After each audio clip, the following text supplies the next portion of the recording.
Welcome back to another Thursday night live stream. We got a special guest tonight. Hawaiian Dan from Sea Eagle is here. Thank you for being here. We appreciate it. And as always, the bright and shiny Michael Lopez. How are you doing tonight, Mike? I'm doing so ecstatic. You look like it. Words can't So we're going express. to be discussing a few different things tonight. First thing is we have a big announcement. Me, Mike, and Kyle are going to be going to ICAST next week.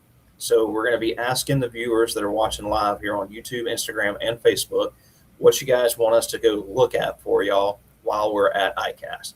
So if you have any questions about things that are going to be there, I'll probably pull up the ICAST website here in a minute. We'll take a look at it.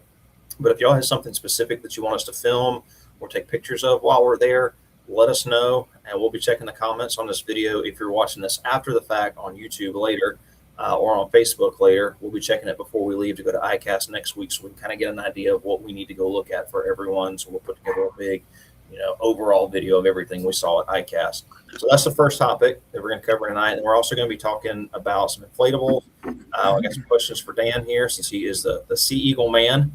And Mike, we just got the Fish Tough video released, the official review video today. So if anybody has any questions about inflatable stuff, drop them in the comments, Instagram, Facebook, or here on YouTube, and we'll be answering them as we go along. Yes, now's the time to ask any inflatable question ever. You will likely not get this level of expertise again in this live, and I'm not talking about Chris or I. So yeah, a question on Instagram. We'll get to it in just a second. It's about setting up a John boat for a lake with trolling motors stuff. So we'll get through the ICAST stuff first, and then we'll answer that question here shortly. So, okay. Mike, is this your first time going to ICAST? Yeah, and it'll be my last. You sound so excited about it. That's a shit show. I mean, can I say that? We're going to get demonetized for that. You can. A little bit. I don't like ICAST because it's a bunch of dorks. Look. Most of those booths are owned by a handful of people, so it's just like a handful of high value like CEOs and whatever entrepreneurs patting themselves on the back and kissing each other's butt in a circle. And then there's the few who are actually supposed to be there to show innovative new products that are actually new that that group of people has not thought of yet. And then those people see that booth, they very, very carefully target that booth by sending a barrage of people to ask different questions until they got their fill, and then they steal that product because once an idea is out in the world, it's not yours. You can legally steal the idea. I mean, so once you put out an idea, your only way to keep that idea is be the path of least resistance and get momentum in selling. And those small companies are there to do that at ICAST, and then these giants just come and take their idea and steal it, and then outmaneuver them. And that's it for that company. So a lot of companies actually go to ICAST to die. It's really sad. And unless you actually have influence like us, where we can crush big companies, what the fuck are you gonna do? I don't like ICAST. I think it's a shit. I mean, it is what it is. Kyle, there he is right there. He said so much enthusiasm. That being said, I'm gonna go. If you are a small company, we'll post you out. So the big companies who try to steal your idea can't do it fast enough. Well, I'll do that for you. You come and find me. I'll be in my TV Nation shirt. I'm always been for the little guy.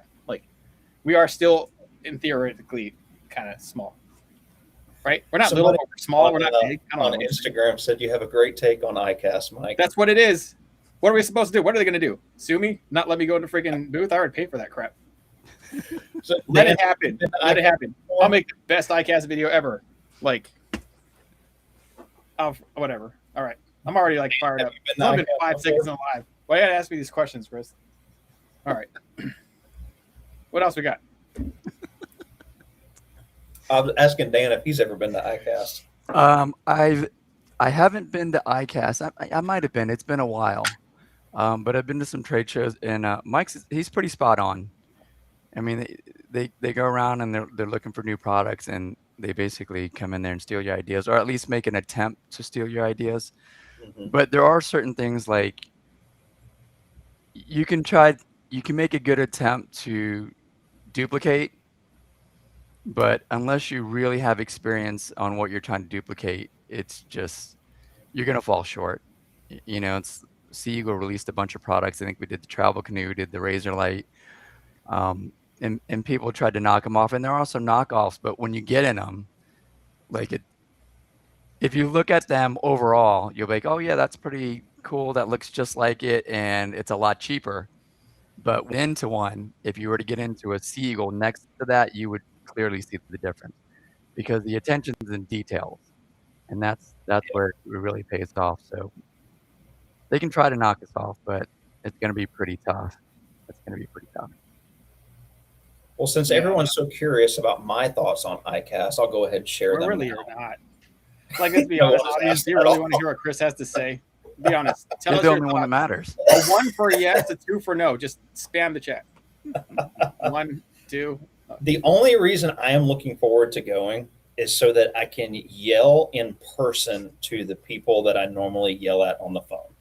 So, like when I go to the e-propulsion booth, I'm going to get to yell at them in person about being out of stock of the Spirit 2 instead of having to do it over the phone. Because I like to have confrontation face to face instead of over the phone. So they'll get to hear me yell in person. I'm gonna actually avoid that booth on purpose. You can have it right at it, Chris. I'll stand behind you and record. I am looking forward to meeting everyone over at Newport. So we've been working with them. Yeah. I've done a couple of reviews. I've never talked to them other than like one Zoom call, but I'm looking forward to meeting them. Some of the people from Torquedo and some of the other companies that we work with. Who all is coming from Sea Eagle, Dan? The Vice President, John Hogue, will be there. Jerry, who you know is the manager of tech support, and Alex George will be there. Okay. Yeah, Jerry's been there for a long time, huh?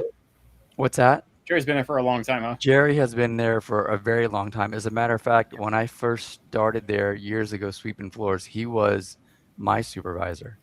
I remember him from a phone call when my first full cat, the end caps.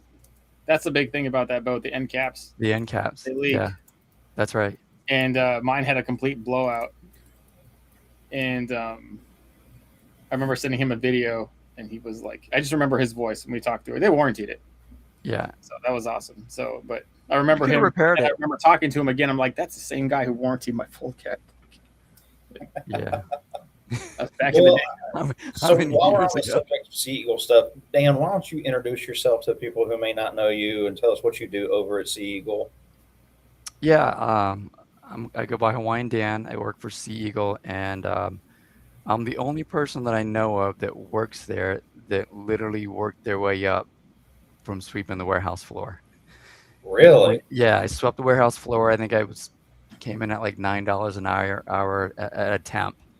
I was just totally reinventing myself, and I was like, I just moved to New York. I'll take anything. My wife had an aunt that worked there, and she's like, oh, just have them come in. They're always looking for something. And I came in, and they're like, can you sweep floors? I'm like, yeah, I can sweep floors. I'll be good at it. And those warehouses were dirty. So I swept floors, and then eventually, I think, washed some of the boats, and then eventually repacked them, and then got into customer service, and then the rest is history. Just kind of worked my way up. But I'm a born and bred waterman. I've been around the water my whole life, so I've always been pretty in tune with that. I'm a son of an aerospace engineer, so my mind works a little bit differently than most people. Like a cool car would go by when I was a little kid, and my dad would be like, you like that car? I'm like, yeah, that car's cool. It's like red and it looks fast. And he'd be like, you need to think about what's under the hood and why that car is fast. You know what I mean? That's a lot to put on a little kid, but that's just the way he was. And so my mind just kind of worked. It works that way naturally.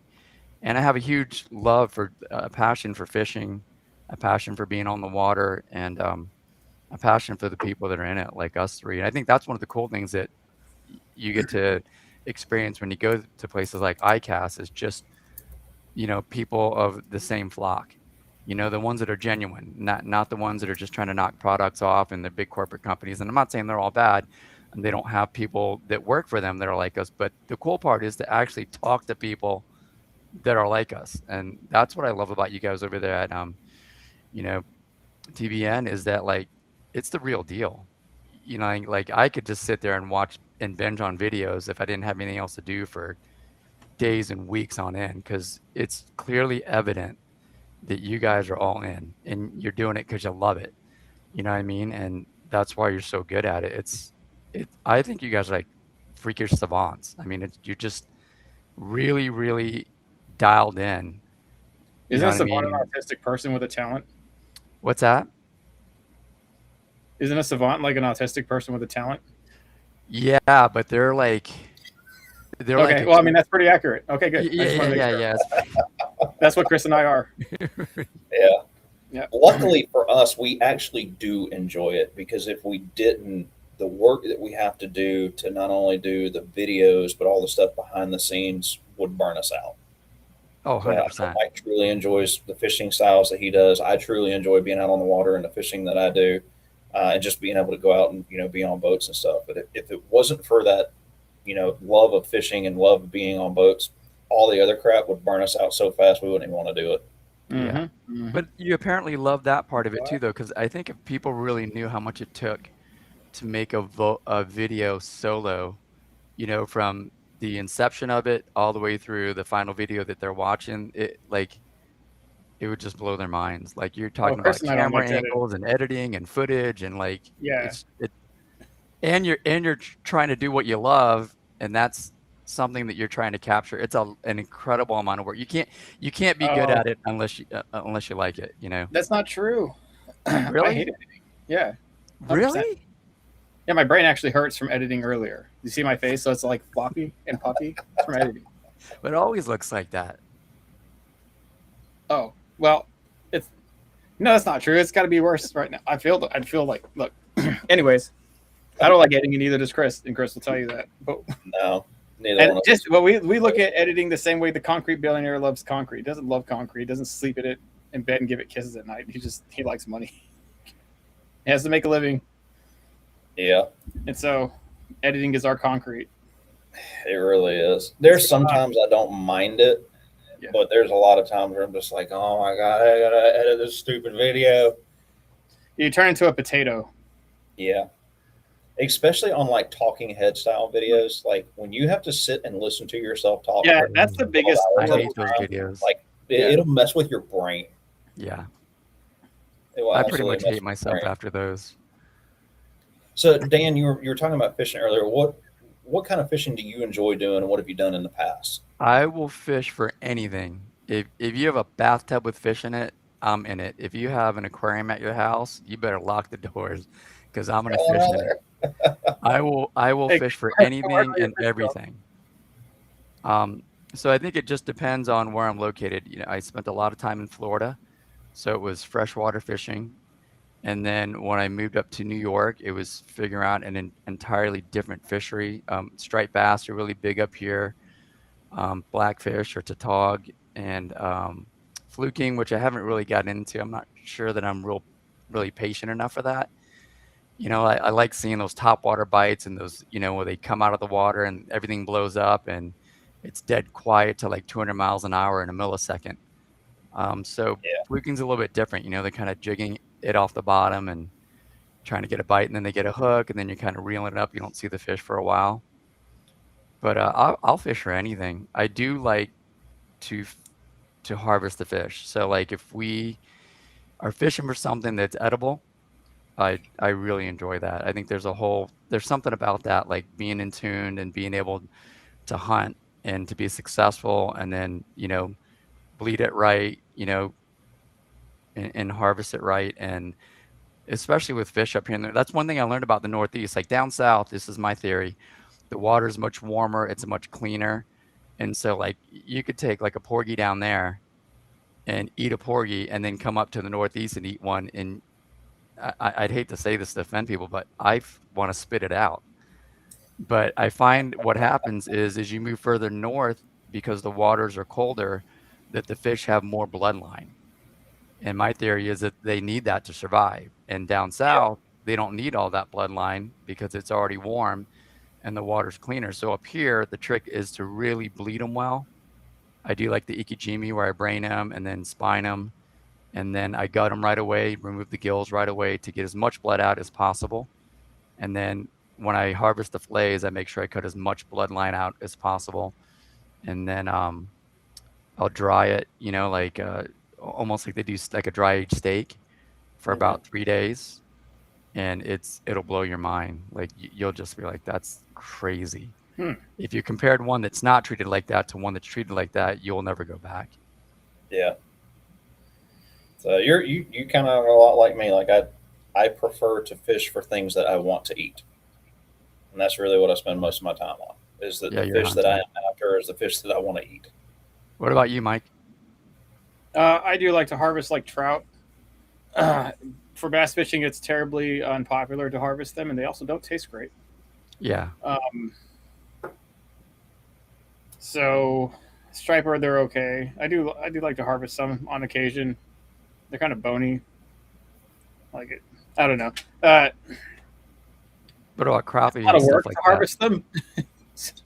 I mean, that when I would enjoy harvesting fish the most, it would be at like I'm camping on a lake, like a trout lake, and you get your stringer of 5, and you go up and we generally really enjoy that. But on the lake, I kind of just want to throw them back.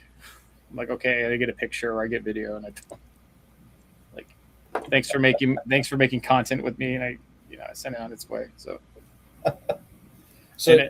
I'm assuming with your nickname being Hawaiian Dan that you are from the same place that Moana is from. I'm actually like a Polynesian mutt, so my heritage or my story is from the Southeast Asian area.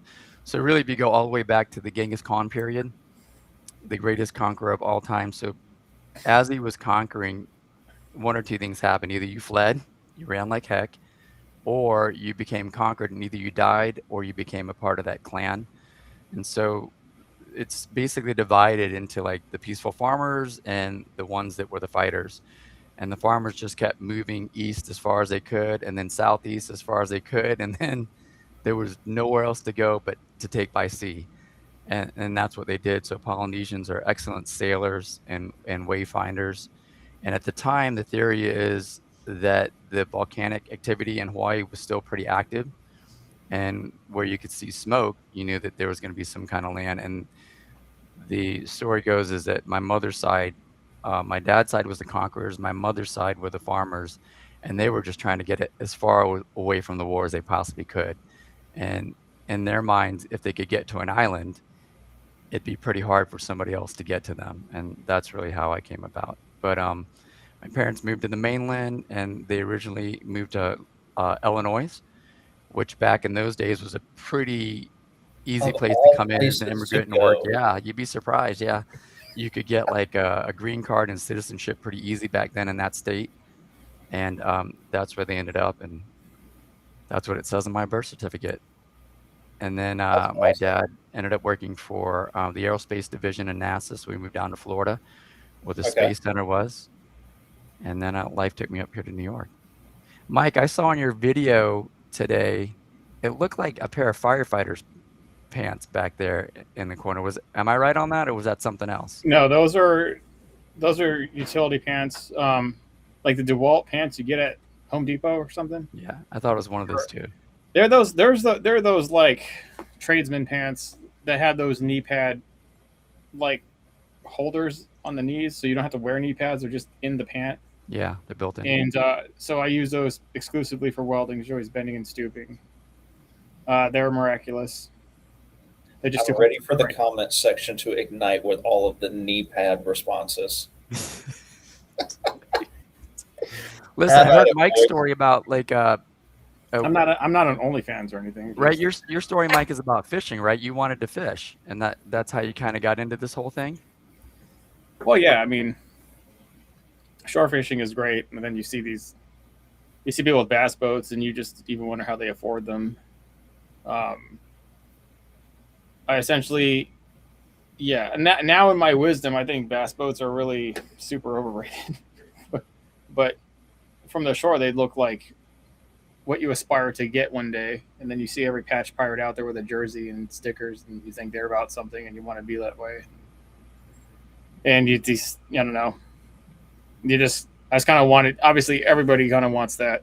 I would think, whether you want to admit it or not, if you're fishing from the shore, and you see somebody on a boat, you're like, and you're always competing for the same space on the shore, because on this lake, to fish the shore is to fish 2% of the lake. Right. Like most of the lake is inaccessible by shore.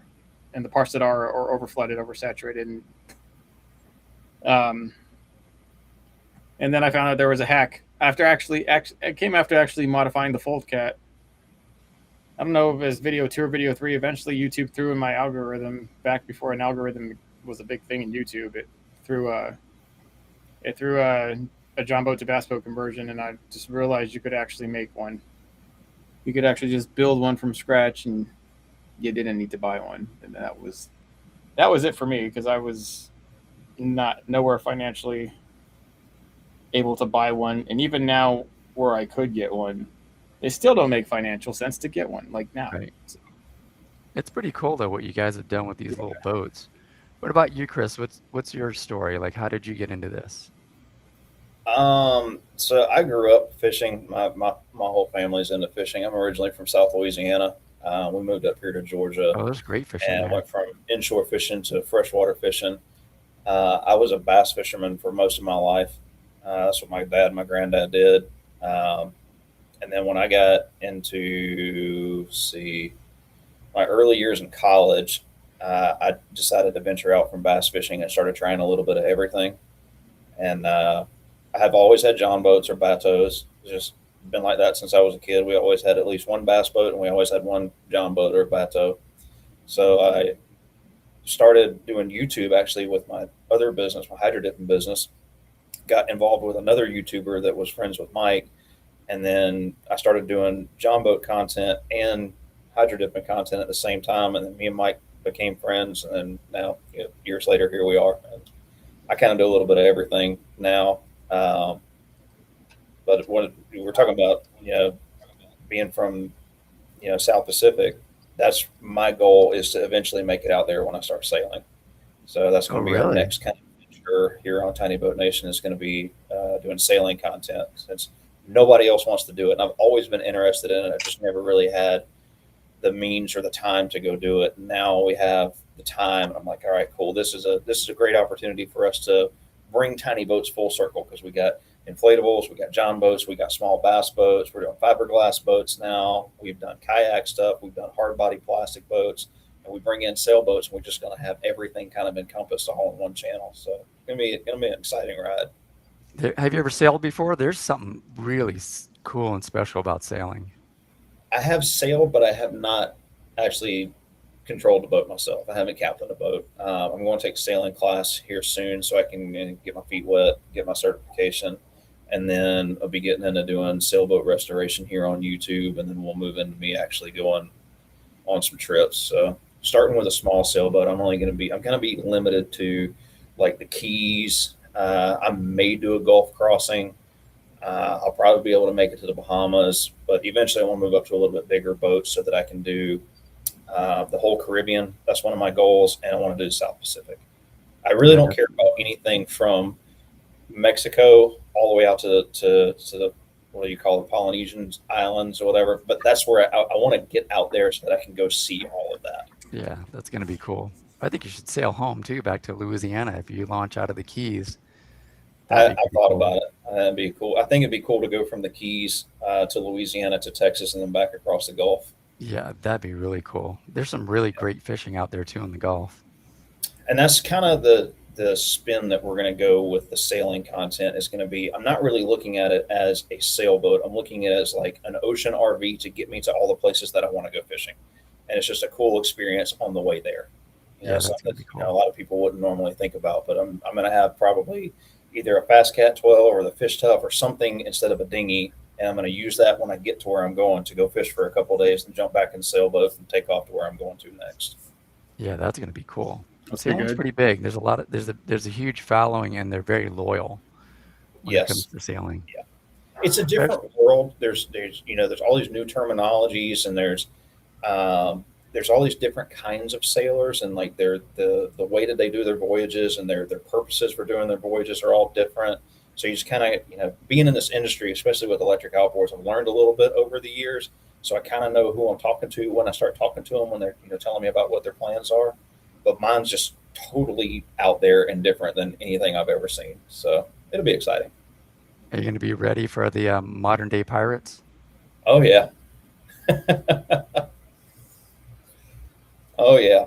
So we got a couple of questions here. Let's get a few of these knocked out, and then we'll move on because I got some inflatable questions for Dan and Mike as well too. Because we had a lot of questions about the fish stuff that I want to cover. Okay. So first question we had on Instagram, I think was for you, Mike, is I need help setting up a John boat for a lake with just a trolling motor, no gas motors allowed. What kind of suggestions do you have for that?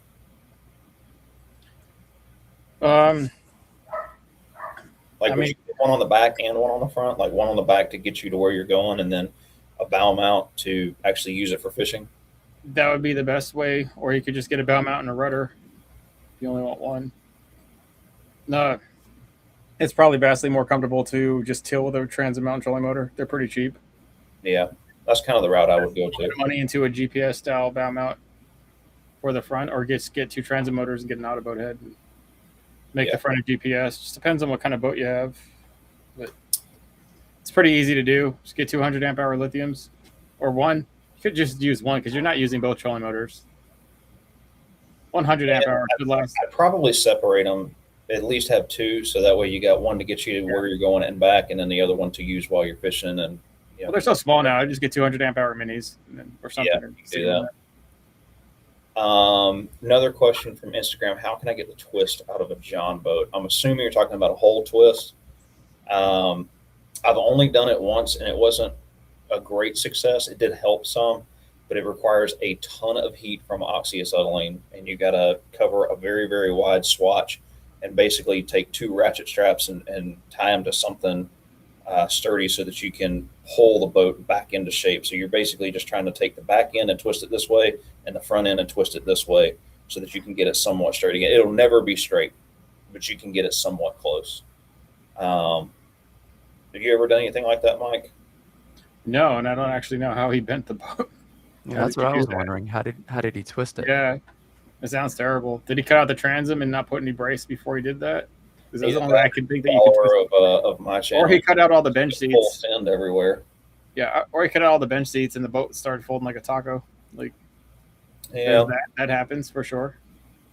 Or smoked a wave at high speeds, bent the boat. That happens too. Yeah. Also from Instagram, Aiden said, absolutely decking out a Tracker Classic XL with the fam. Got a crap load of stuff from you guys, and the boat's looking insane. That's awesome. We'd like to see that. Yeah, if you want to post it on our Facebook thing. group, also over on our school platform. That's our private community that we have for people that are building John boats and inflatables and pretty much anything and everything, boat modifications. We'd all love to see that over there.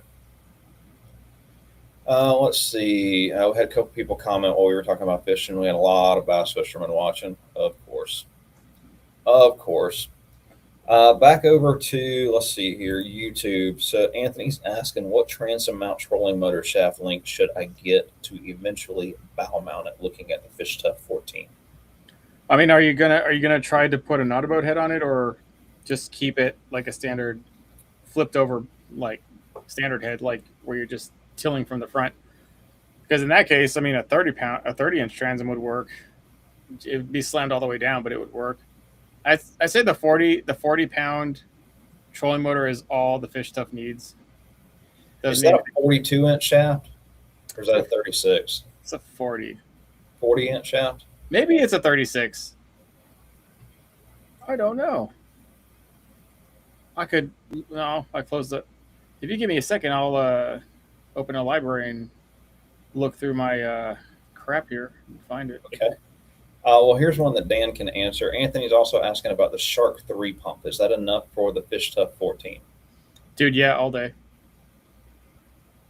I mean, I have a Shark 3 pump. That's the only reason I intervened on that question. That's all right. What is the Shark 3 pump? I'm not familiar with It's from that. Outdoor Master. I have an affiliate link for them because I actually back them. But Seagull also makes pumps that are better than that. But I have if you have your sets in sight for an Outdoor Master, it's Shark 3 pump. It's going to work well. They actually made a smaller one that actually is even smaller than their predecessor. So it's all right. Yeah, they Mega just want to pump. remember that it voids their warranty if they don't use like a Sea Eagle approved pump. Oh, never mind then. Hey, It'll don't void the warranty. And get rid of I did that. not know yeah, that. that mega pump that they offer is like It's insane. It's literally the best pump I've ever used, and I've used a ton of pumps over the years, I love that thing. but that thing is a monster. I did not know that happened. So I blew up a Fast Cat 14 in less than 15 minutes and still had 70% of my battery left on that mega pump. And that's a it was big awesome. boat. Yeah. Yeah, it's hard to believe. And that was straight out of the package too. Yeah, the only so reason why it avoids warranty because they had a bunch of other pumps that like went way up there. I mean, for a while there, the race was to have a pump that could pump at the highest PSI, and it was getting like scary. Like, we're like, dude, you don't want to put 55 pounds of pressure in that thing like a car tire. That's insane. Why would you go that high? Well, I think the people were setting it and then like walking away, because it would take a little while, and they just would forget about it. And that thing would crank and crank and crank. I mean, that's just, you get what you deserve if you do that. But it is 36-inch shaft. The 40-pound. Okay. The 40-pound Minn Kota Endura, it has a 36-inch shaft, and that is really all you need. But you would need that 36-inch shaft to have clearance after you put the drive motor on the auto boat. But if you're not going to run the auto boat, you could run a 30-inch shaft because you lose about 5 inches of clearance. Yeah, but they should definitely be thinking as far ahead as they can. So anytime they make a purchase, and this is what I tell everybody, anytime you make a purchase, look at it like an investment. And you're trying to make like a good short-term investment, but you're trying to get some long-term out of it too, So don't get a shaft that's so small that if you want to put like a GPS spot lock on it, you can't fit an auto boat on it down the road. Because it's not going to hurt you to go longer. You can just adjust the height of it, right? No, I think a 40-pound motor is the perfect motor for that boat. A 55 is too much because the inflatables, they just get pulled like nothing. They're so light, it's air. And a 55, unless, I mean, when you're using it for a motor from the rear, it's fine. But like for a spot lock motor, 100%. Really low poundage. A 30-pound will hold that. Yeah, I ran a 55 on the Fish Skiff 16, and it was too much for that. Mm-hmm. Yeah, you could feel that's pull, right? That's pretty crazy because that's a huge boat, and it was too much. It was for that too one. much for it. And that one has a keel. It should be not as easy to pull. Still pull too hard. Dang. Yeah, it pulled. I almost came out of the boat a couple times. I wasn't paying attention. Yeah, you need to pay attention to your gain settings. 100%.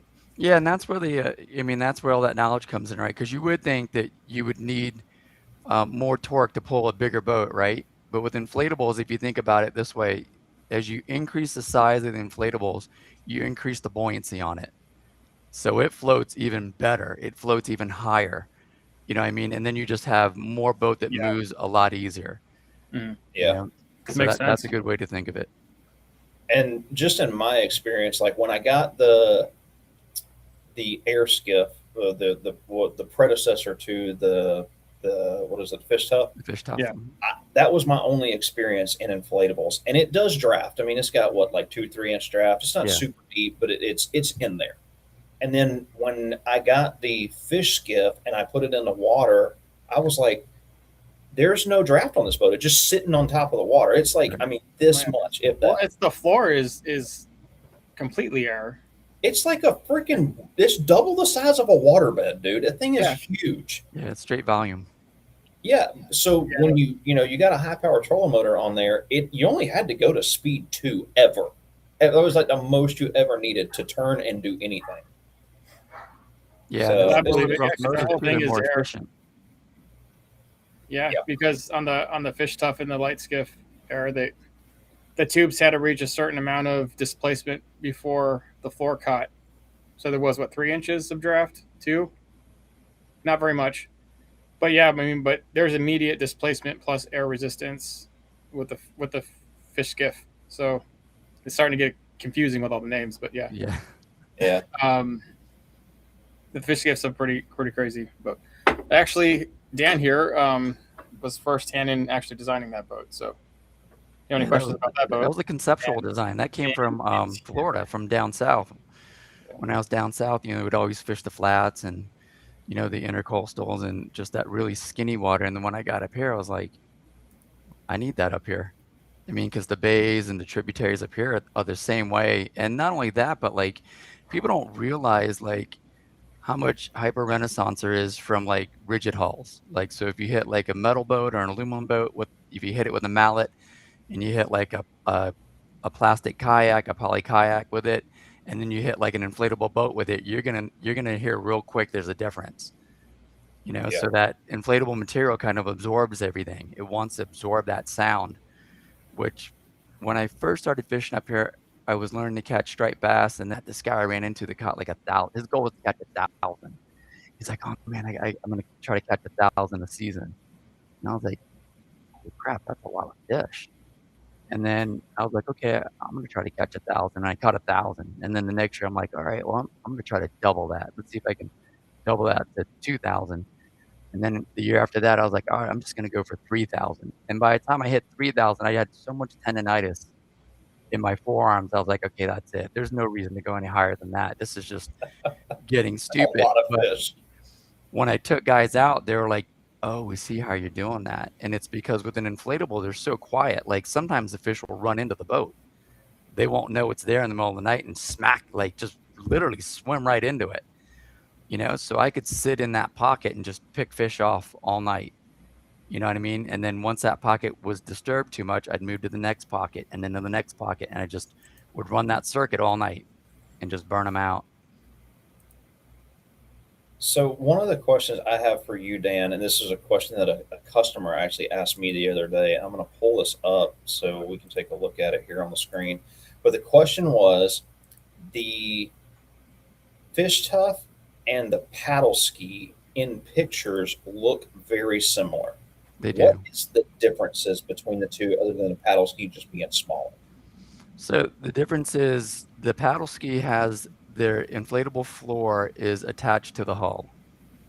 And if you think about it, like if the side tube was here, the inflatable floor is attached pretty high, which gives it that catamaran effect. Hmm. But that boat is also really low to the water. Like even if you look at that picture that you just had, it's pretty low to the water. It's a fun boat, but I call it a wet boat. So if you're zipping around and there's a breeze, that spray is going to get you because they're so close to the water. It's a really cool boat. It's a really light boat. It can get into really skinny water. It's really fuel efficient. It's fast for its size, and it does flex, which is great if you're attacking like, rough waters or you get caught out in some rough waters.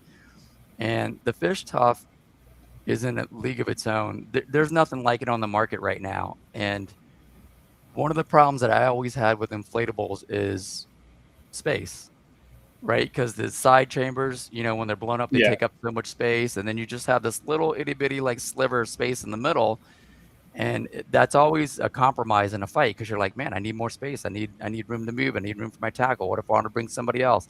What if I want to bring a lunchbox? And with the Fish Tough, once you put that inflatable deck on top, I call it like the double decker bus effect. Because now you still have all the storage space underneath, but you don't lose any of the space on top of it. And if you Can we didn't pull that have that picture up? deck on there, you would lose all that space. Like I think Mike said it in one of his videos, you couldn't walk there if you had a gas tank and a tackle box and 2 batteries. You're not stepping on them, so you use that valuable real estate. And that's one of the things that I always say about inflatable is all that real estate is valuable, and that's with any boat, any kayak. I mean, you only have so much real estate. Yeah. Definitely. Chris, can you pull up the picture with the double decks? Because this is like a high-speed setup here. What you're looking up in that picture, that's 2 gentlemen motoring out with a 9.9. Is that you, Dan, on the picture? I think that was. I think it Yeah. was me in the And back I'll or flick something. with those pilot glasses. There's one deck. You're only going to see a double decker on our website. No, there's a picture on here. There I is? just passed it.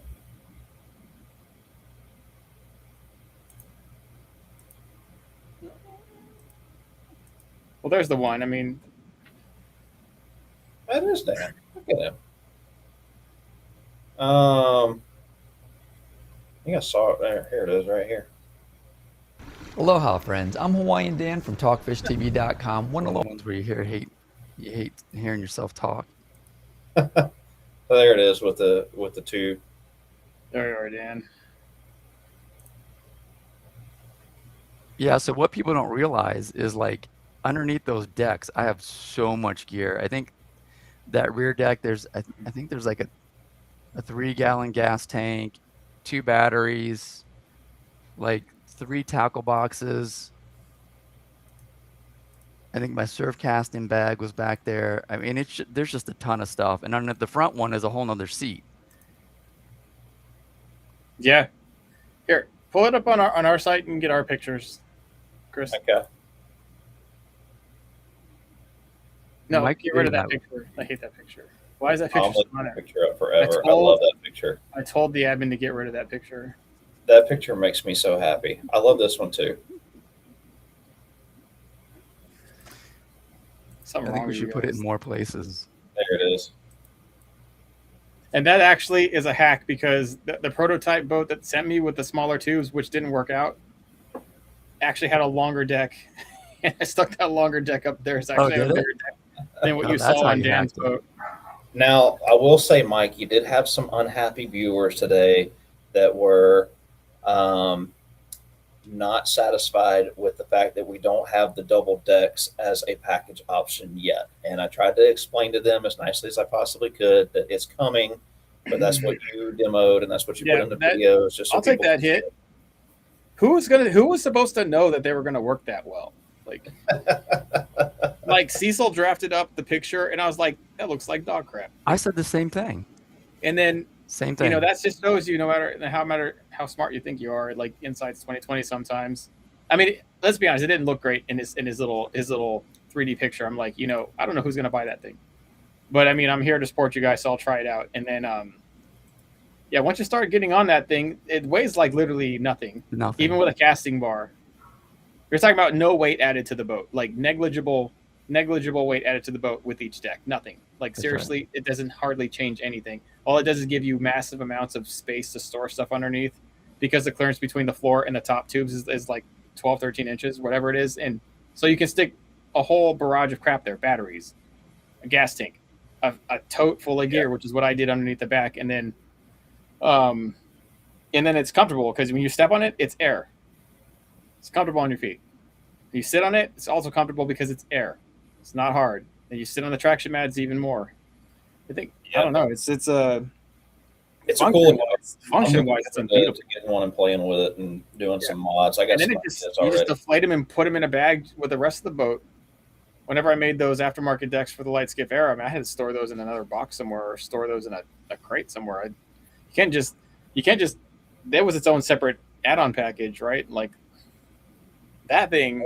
They're coming. I know people are pissed off that we don't have them yet, but they did not make. Yeah, nobody knew it was to. going to work that good until you got on it. And that was Dan and I together, which miraculously our boats ended up looking the exact same. After we figured out how good they worked, and then we have alerted Seagull. Seagull does pay attention to what we say, so they are trying to rush those. Yep. You can probably be a pre-order. We can pre-order them so you can get one in as soon as it's possible. We did talk to Nick about that.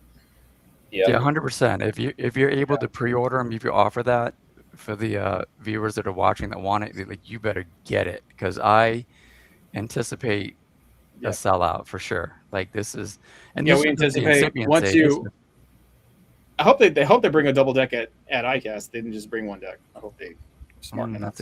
That's a good question. If they did not, then you should talk to them, Dan, about that. And I'll try. I think. Listen, the first thing I told them when I took that thing out, I was like double deck package, like 100%. I said I don't want to use it any other way. I don't want to show it any other way. No. It's all a waste the of only my time. Yeah, exactly. Like, the only other way to use decks. it. Sorry to cut you off. My bad. No, but that it was exactly like you were, and I'm like, listen, you're trying to connect with people that are looking for a certain kind of product. I'm that guy. Double deck it. Like we need a double deck package immediately. If you don't have extra floors, order them right now, and get them here so that they'll be here when the boat arrives. Because I don't want to fish it any other way. So I think with a little help from you guys, you've got a lot of leverage. I think we might be able to make that happen. But I pushed for that like right away as soon as I got on it. It did seem like Cecil was on it. Like he was gonna move on it pretty quickly, as fast as he can. Which I mean, it's coming from another country, so it's not as fast. But we're anticipating within a month a month to a month and a half time frame, 4 to 6 weeks. They should be here, and they would go out immediately, like everything we do with pre-orders. So we're trying to work on that. But one deck is going to help you out. And yeah, then, one deck's great, but one deck plus a comfortable seat. A lot of you guys are going to want a seat, and you guys have also argued with me here and won, which and what they have won is that a lot of people have bad knees and a bad back, disabled. I will be doing a cooler seat in mine, just like I have in my John boat. And then so they really value the seat. That's where I guess I lost the kayak argument, because the seat did it for everybody. Like, so not everybody's going to want a double deck. They're going to want one deck plus a comfortable seat that they can sit in and kind of enjoy the way they would enjoy. This guy right here, that's what I'm doing. I'm going to get a cooler that fits perfectly in between the tubes. One of those closet people that rebelled against me. You got to admit it straight here on the It's not that. It's just that I've had a cooler seat in my John boat for so long now, I can't imagine life without it. Like, I've just gotten so used to it. Especially when I'm bluegill fishing or I'm cat fishing or I'm gar fishing, stuff where you're sitting around and doing a lot of waiting. Oh, yeah. Especially if you suck at fishing like I do. Need a seat for that, yeah. It would be miserable to catfish on a John boat. People do it, but I do it all the time. I love it. I mean, not on a hard bench, you don't, right? No. That's why I have my cooler. Get a stadium seat or something. Have a nice hard body cooler with a Millennium seat and a swivel mounted on top of it, which I will be doing, and we'll show it on YouTube. We'll do a video on it, because that's probably one of the most common questions that I get every time my videos of my personal boat gets shown is, how'd you do that seat? How'd you do that seat? And I'm like, bro, it's 4 freaking bolts. Drill a hole through the cooler and mount a Millennium seat right on top of it. Best mod ever. Well, that's got to be very comfortable. Hey, do me a favor and pull up a size pedestal mount. Okay. You should definitely have to try the double decks too, though. Like, just give it a try. Just curious to hear what you say. You should totally get it, because it still comes with seats. You get the double deck package, it still comes with the seat, right? Right? It comes with 2 seats or a seat and I can't remember if mine came with just 1 seat and or 2 seats. Can't remember. You got the startup package is the base boat and the seat. You got the swivel seat package, which is 2 seats. And then the fishing rig package is the sight deck and a casting bar with no seats, I'm assuming. Well, where are they supposed to sit and move? I'm just going based off of what this thing says. What website's that on? Ours. That's not good. What are they sitting on the side tubes? You could actually do that. 100%. It's extremely stable. You actually don't need any seats in there. That's a pretty good point. But just open everything up. It's also kind of sketch. You might want to like a grab something. You want like a grab bar. I don't know. But I think they have better pictures than we do of each package and what all it comes with. Okay, we're gonna have to audit that. But okay, so the startup package is 1 seat. The what? Your swivel seat package is 2 seats. Okay. And then your fishing rig package is a deck with 1 seat. And then the water snake is 2 seats and the water snake trolling motor. And then you got the fishing troll, which is the trolling motor mount, the deck, and the seat. And then you got the Honda 99 with 2 seats. And then you got everything with the Spirit 2. And that's it. And then eventually we'll have another one with 2 decks and the bow mount trolling motor, because I know people are going to want that. Okay, sweet. So I wasn't sharing that screen. I was literally being a dum-dum. Here we go. I thought I was sharing the screen while I was explaining all that stuff. Okay, so here's the pictures. If you want to go look at them, they're on the Sea Eagle website. You got startup package here. 2 seats, seat and a casting deck with a stand-up bar, 2 seats and a trolling motor, a seat, a casting bar, and a deck, and a trolling motor mount, and then just 2 seats and a Honda, a seat, trolling motor mount, and stand-up grab bar and deck. And that's all the package options. They sell that Honda with the boat? Yeah. Really? Yeah. Wow. That's sweet. Look at that. That's pretty cool. We have different motor packages on our website, specifically kind of geared more towards electric stuff. Yeah. Can you pull that up? 99 does work well. Yeah, I can. Let's see here.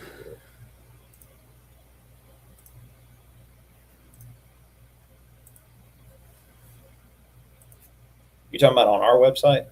Yep. Yeah, so we have it with. Just so everybody can see it with that great picture. We have the option for a Spirit 1.0 Plus. We have option for a Newport NT300, Newport NT600, which is a 6-horse, the E-Propulsion Spirit 2, or the Mercury Avator 7.5E, which is a 3-horse as well. What do you guys think So about those are that your Spirit too? What's your opinions on that one? For inflatables, it's amazing. I love it for inflatables. For bigger boats, it's okay, but I would rather have a Spirit 1 if I had a bigger boat, because the way that it's either the gearing, or not the gearing, but the rotational speed of the rotating assembly on the Spirit 2 is built for high speed and doesn't have as much torque as the 3-horse Spirit 1. Like, I got customers that are pushing 8 and 10,000 pound sailboats in and out of marina slips with a Spirit 1. I don't think that a Spirit 2 could do it. I haven't personally tried it yet, but it struggled to push a 16-foot John boat, whereas a Spirit 1 would push a 16-foot John boat at like 600 watts, 4 miles an hour all day long with no problem. That's a lot of weight. Yeah. So my only other it's not really a negative. It's just they redid the design. So on the old Spirit 1s, you had the Spirit 1 Plus, which was a tiller-only model, and then you had the Spirit Evo, which allowed you to do tiller, top mount throttle control, or side mount throttle control. Yeah, I kind of wish they didn't call it a Spirit. Kind of wish they just give it in its own name. It's kind of a different motor altogether. It really is. So on the new Spirit 2, you have the Spirit 2, just the Spirit 2, and it's a tiller-only model. It's not removable. And then you have the Spirit 2 remote, but it is remote control only. You cannot put a tiller on it, at least not yet. When I get to ICAST, I'm going to scream at them some more about this. So hopefully they will come out with a tiller mod for it. I don't know if they will or not, but I'm going to at least attempt, because that was one of the great things for the sailing community with the Spirit 1 Evo is you could take the motor, hook it up to the back of your boat, and run it with a top mount throttle control and steer with your rudder to get your sailboat in and out of the slip, get you out into the bay to where you can catch some wind. And then you could take that exact same electric outboard, stick it on your dinghy, and go island hopping, or go to the grocery store in the Bahamas, or whatever you wanted to do. And it was all one motor, and you just had a couple different throttle controllers. Now with the Spirit 2, you have to have 2 different motors to do that exact same thing. Kind of dumb. Yeah, I hate that. I'm all for versatility. Yeah. Yeah. I think the NT600 is going to do it for me over the Spirit 2. Really? Because that giant 48 volt low pro battery fits just snug in the tubes. Without that, maybe, with a double deck system, a big battery like that is way less of a burden. I would say in a regular inflatable, a giant brick style battery is not great.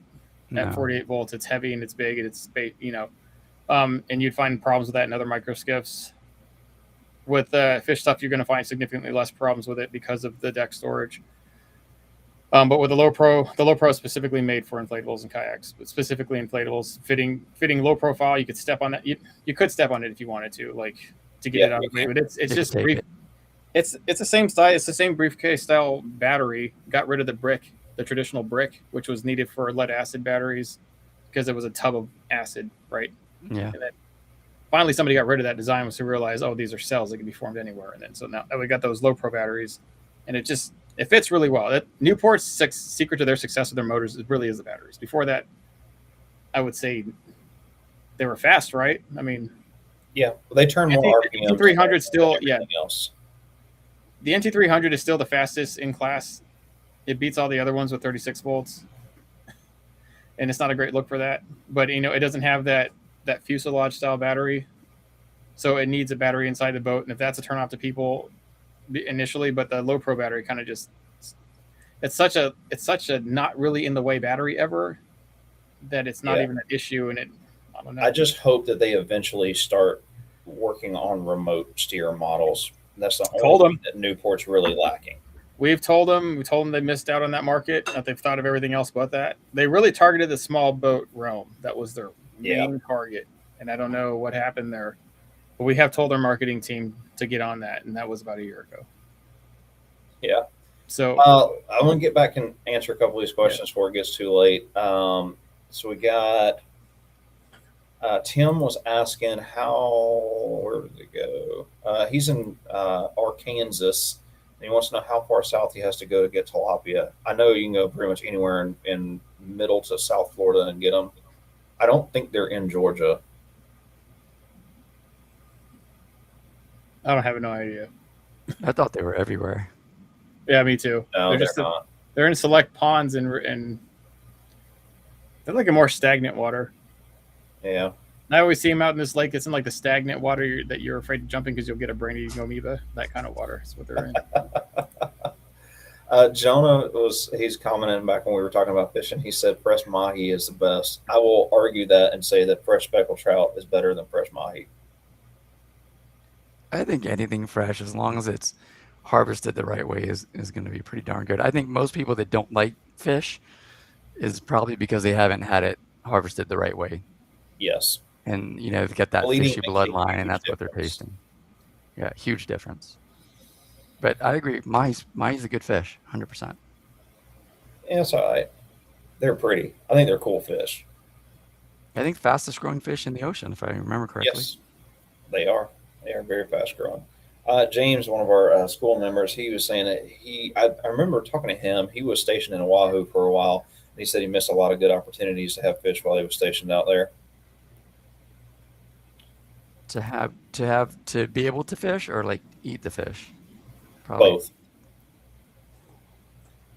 Both.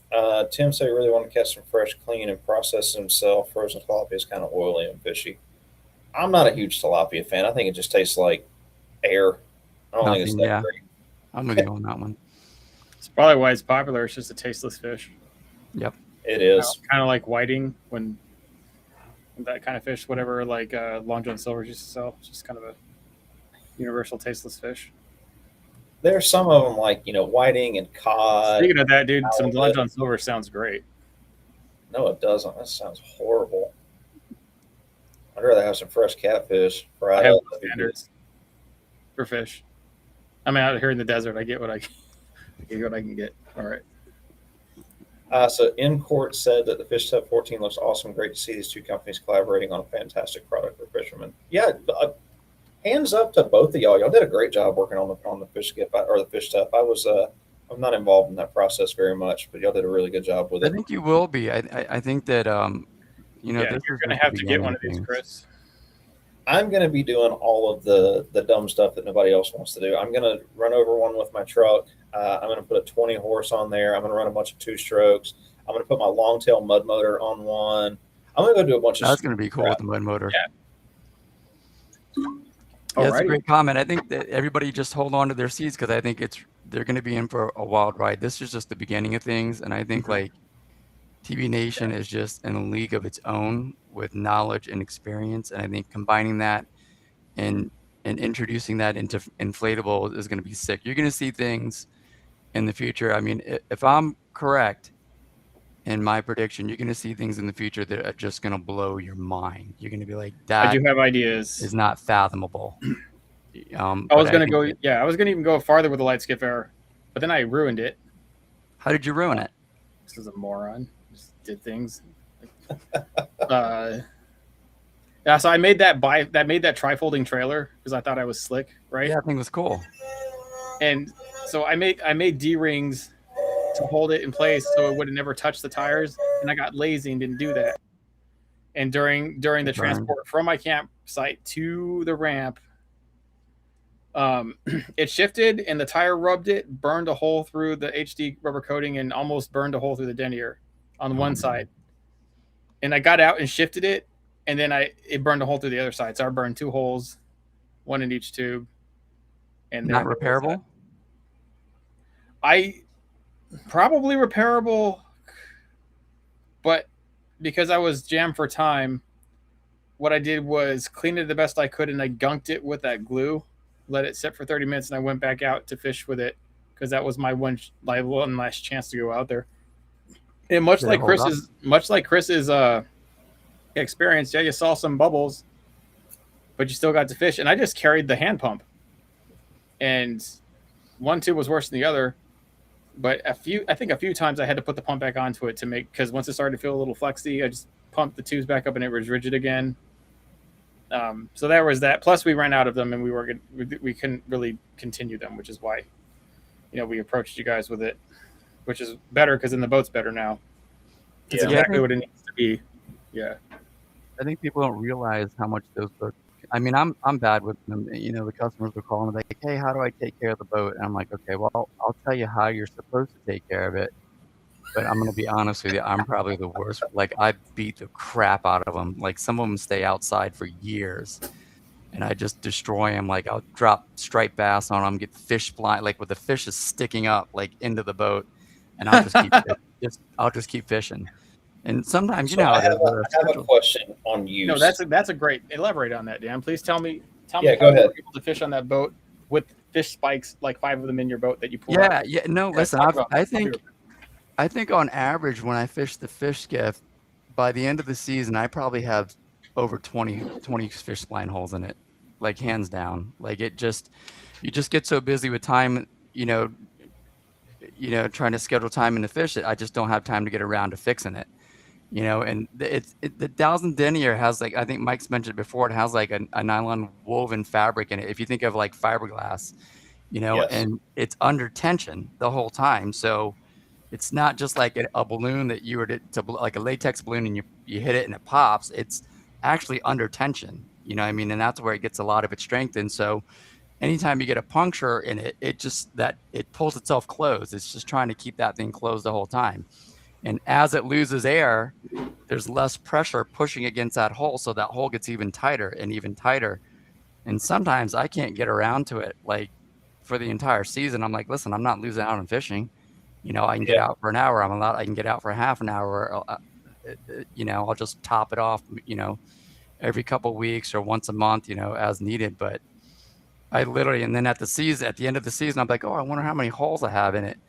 And I'll get like a soapy water and I'll dump it over the deck and then I'll start marking them with a pencil to see like, all right, that's too many holes for me to fix. I'm gonna let the guys know at the shop, like, hey, I marked like 20 holes. Can you just have it ready for me by next season? And it starts all over again. But like, I'm horrible. So, question along those lines that I actually got to talking with a customer about the other day. How or have you ever had any experience or any customer experiences with people catching sharks and putting them in an inflatable boat? You ever had any problems with shark bite, shark teeth? I know there's I think that would be a problem. I mean, I haven't. Yeah. I think I've seen maybe 1 or 2 videos of somebody catching a shark in it. But yeah, man, shark teeth and like inflatables and sharks and people, like no bueno. Like I'm out. I like shark fishing. When I take my fast cat to Grand Isle, I'm going shark fishing. You're gonna do it. Let I think I watched. Hopefully, it doesn't pop all the chambers. It just gets 1 of them or 2 of them. And I watched a Shark Week once, and the guy was sitting on an inflatable, and as he was talking, a great white came up and bit the back of it. Yes, that guy got up and ran like. So after watching that, I'm like, man, why'd that shark bite that boat? Did he think it was like food because it's softer, or it gave off some kind of different vibration feedback? You know what I mean? Like, sharks, they have that heavy sense of like they can feel those vibrations. So think about vibration coming off a metal or off a fiberglass hull, and then that vibration coming off of an inflatable, which absorbs some of it. You might be thinking, hey, that's food. So like. I was always like, after I saw that video. It looks like food. It's colored the same as a lot of the fish. Is it? Yeah. It's that light gray / black trim. And yeah. Similar feedback, but. What's that guy the River Monster guy? Oh, yeah. Yeah, he was fishing, and I don't know if this is done on purpose, but they drug that mako shark right on next to that inflatable, and I was like, ah! They bit that, and you heard the. So I was like, yeah, that's enough for that, dude. Like. Yeah. Jonah said that the fish skip, I keep saying fish skip. The Fish Tough looks like it's going to be a great camping platform. Is it wide enough in between there, Mike, to where you could comfortably lay in between the tunes? Does it got enough room for your shoulder width? No, but that is a great idea. I could make a platform that builds up into a camping deal. You can essentially platform that boat no matter. You could deck the whole boat and lay down in it. Like there's ways, Jonah, and actually might be something that we explore. Now that you have actually mentioned it, now I have ideas and I can't get them out of my head. That was the first thing my daughter said when I took her out on the first time. Yeah. She's like, "We can camp in here. It's like a tent. What I will say, it might be an old school design, but it's like new age geometry. Like those tubes are huge, and they're straight, and they don't taper, and that's what makes it just the hull by itself in its own league. It is really stable. So can you camp on it once you make a platform all day? Yeah, I might have to do that. I think I'm going to do that. I might have to do that too. Yeah, we're going to do something. I think that'd be pretty cool. Make a little houseboat on inflatable. We'll see. Chris, where'd you go? Chris left. We can't go on to the next question until Chris gets back. He's hosting the whole thing. No, yeah, thinking. I saw somebody, one of our guys we work with made a house John boat, a John boat houseboat, or a John boat yacht, and I'm pretty sure we could do that with Pretty sure we could do that with this boat. I camp in my John boat a lot, so I mean it's actually one of my favorite things to do is camp in my John boat. So I could definitely see making an A-frame, putting a rain fly up over the top of it. Mm-hmm. I mean, hell, even if you could get it up on shore somewhere, you could, it's soft enough to where you could sleep in it. I think Seagull could make an inflatable, like an inflatable tent that was symmetrical with the boat. 100%. I definitely think you guys could do that all day. I brought that up to him, so you got a little more leverage. You might be able to. We're just gonna have to maybe have more collaborative meetings, and then we just somehow these ideas just get pushed on more. 100%. Yoda's making fun of my bluegill fishing because I fill my bait tank aquarium back here full of bluegill, but it's currently empty except for one little bass right now because I did go fishing last week and I emptied the bait tank, so I got to go fill it back up this week. Let's see here. It said around the competing vendors is one of the reasons I appreciate you guys. Also love seeing the collar with the Sea Eagle. Cool. I'm assuming he's saying collab with Sea Eagle. So definitely exciting. I think it's going to be really cool. That was one of the ICAST questions I had. What all are they going to be bringing to ICAST as far as boats go? Do you know, Dan? I think that, from what I understand, I think they're just bringing the fish tough. So they usually bring like the new releases for the year. Those are usually the only boats that they bring. Okay. That'll be cool. It'll be good for everybody to be able to see it in person, and we'll get some more video of it and stuff like that. Oh, what was the thinking behind the black color on top of the extra layer of denier? Just to show people that there's a double layer. Does it get hotter in the summer? I mean, it's PVC, it's vinyl, so it's not like, I mean, it's a polymer product, so it's not like it dissipates heat the best anyways, no matter what color it is. It does get hot, and I wouldn't step on it without any shoes. The parts where the traction mat is, obviously, is going to be the spots where it's coolest. But the bigger thing behind that was just aesthetics and a clear vision that these areas are double layered. Now, the Inside Den just shared with you guys about the fish fin sticking inside just a single layer of 1000 denier and how it self-seals around the holes. No amount of communication that we've ever tried to convey has ever really hit that home to people. And so people just don't understand that even a single layer of denier will do that. So because people felt comfort with the HD rubber coating, and the biggest complaint was fish fins inside of the boat, not outside, right? Because the HD rubber coating kind of solved that. We're like, well, let's give our customer base some security by wrapping the inside of the boat. So it's a double layer of denier. That's twice the penetration resistance, and then twice the sealing fabric, which should, in theory, I mean, that's just twice the protection. And that was just to give you guys peace of mind, because hitting it home that a fish fin can stick inside that hole and it not not only not pop but self-seal. It's just something most people can't comprehend, besides maybe the select audience that's here today, the live. I don't know how many videos it would take to actually convey that. And we're not the first people to ever talk about that on YouTube either. I bet we could do a video like that. I mean, we could probably figure out how to get a fish blind. I mean, if you can get that on camera, Dan, we'll special feature you in one of the videos, man. I'll see if I can make it happen. Stabbing the boat with a fish fin?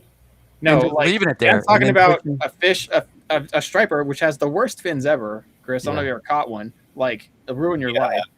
Yeah. He's talking about so many fins being stuck in the boat that it's like it's upside down in the boat like this, inside the denier. I mean, I would love him to record that and pull it out and then still keep fishing. I would love that. Like, or just leave it in there. I'll just leave the fish sticking in there while I'm fishing, and then when I'm done, I'll pull it. Yeah. So really, guys, in closing, the black extra layer of denier is for you, for peace of mind and security. It's not like it's not really necessary, but it does. I mean, but it's just more. That's why it's called the fish tough. It's supposed to be tougher, literally tougher. Yeah. And then we'll be testing it against oyster bars too. Whenever I get one, I'm gonna take it down to the coast and go do some oyster bar tests, because that's probably the most common question that we get about anything with inflatables. The first thing they ask is about how does it hold up against oysters. So I got a place with tons of oysters. I'm gonna go run into it as fast as I can and see what happens. Yeah, we need to advocate for you to get one of those. I think you need a fish tough more than you need a fast cat. And even the fish blind, I don't think a fish blind will be able to puncture that side tubing. It's just so thick. Like, I mean, it's hard. The cost in that was weight. You know, it added weight to the boat. But if they wanted something that's like tough as anything, tough as nails, that's going to be it. Like, I don't think you can be able to puncture that with a fish blind. It's just so thick. It'll break the spline, is what I'm guessing. And then just remember too, like with that question about like the black getting hot on the water, like just remember the greatest dissipator of heat is water. Yeah. So when that boat is on the water, that black is not going to get hot. Not like you can hold heat. That's true. That's right. It's just going to be, I mean, that's why as a fireman, we use water. You know, it's just going to dissipate heat. So when it's on the water, that black part, you should be able to walk on it. It's not going to be hot. But where it will get hot is like if you car top it, you know, and it's sitting on the top of your car or something for, you know, hours and it's not in the water, that's probably where you're going to feel like some temperature on it. Yeah. Yoda's asking about the school after party. That is not this week. That is next week, Thursday night after the live stream. But I don't know if we're going to have a live stream next week because we're going to be at ICAST. So we may do a live stream from ICAST. We were talking about that earlier. It just really depends on the schedule. So we may do that instead. If we do that, I'll probably push the after party till the following week. So we'll do that. Tim's saying that he likes crappie, but you're right. It's kind of tasteless. Would rather have flathead catfish. I concur. Flathead catfish is an amazing fish. Not my favorite, but it's up there. Probably my top 3. The crappie's better than no fish. That is true. That is true. David said, good evening. Jonas said just took 2 boats out with the same design, just skinnier. It's a perfect platform for camping. Sweet. So I'd definitely be interested in trying out some camping on that because I love camping in boats. Probably some of the best sleep you'll ever have is being on the water and sleeping in a boat. Do you have any video of that? Do you have any YouTube video? I do on my Send a John Boats channel. It's mostly just in my John boat. I like to go out on the river and fish till late at night, and then I set up a rainfly tent over my head. I basically have 2 A-frames, one that goes in the front of the boat, one that goes in the back, and then my hammock rainfly ties in between the 2, and it makes just like a little miniature hut over the top of my boat. I sleep right in the floor. You're gonna have to email me that link. I will. I sure will. Let's see here. Just said Fast Cat 14 houseboat. Well, I got a Fast Cat 14 now, thanks to the good folks over at Sea Eagle. So I'm looking forward to doing some fun stuff with that. That would be the best houseboat. That is a huge boat. That would legitimately hold 2 people in there all day. Like, what? I mean, there'd be room to separate if you get mad at each other. So like, yeah. If anybody is interested in the Fast Cat 14, I am going to be doing a build series on it probably towards the end of the summer. But I am going to be building a front casting deck with a bow mount trolling motor, probably out of fiberglass to make it as light as possible. I'm going to have a center console on it, and some like a cooler and storage and stuff in the back. But I'm thinking about making it my inshore boat. I think that's what I'm going to do with it. But I want it to be packable so that I can roll it up and put it in the bed of my truck and take it to Louisiana or Florida and spend a couple of days fishing and staying at a campsite somewhere. I can camp in the bed of my truck and take the boat back and forth to the water. So I may build a trailer for it. I'm not 100% sure, but I did just build a 14-foot trailer for a customer that brought in a Fast Cat 14, and we'll have a video coming up on that soon. I also am building a trailer for my Fast Cat 12, so I'll have one video covering how to build trailers for both. It's kind of two different styles of trailers. And then Mike, you got a video coming on your trailer, your inflatable trailer, right? Are you doing it? Yeah, I got a piece of I got everything I need now to put that video into fruitions. You can kind of see it in the Fish Tough video that was just released today. Mike's got some good videos. It's just a big open. It's just a big open flat deck with catwalks, so you can.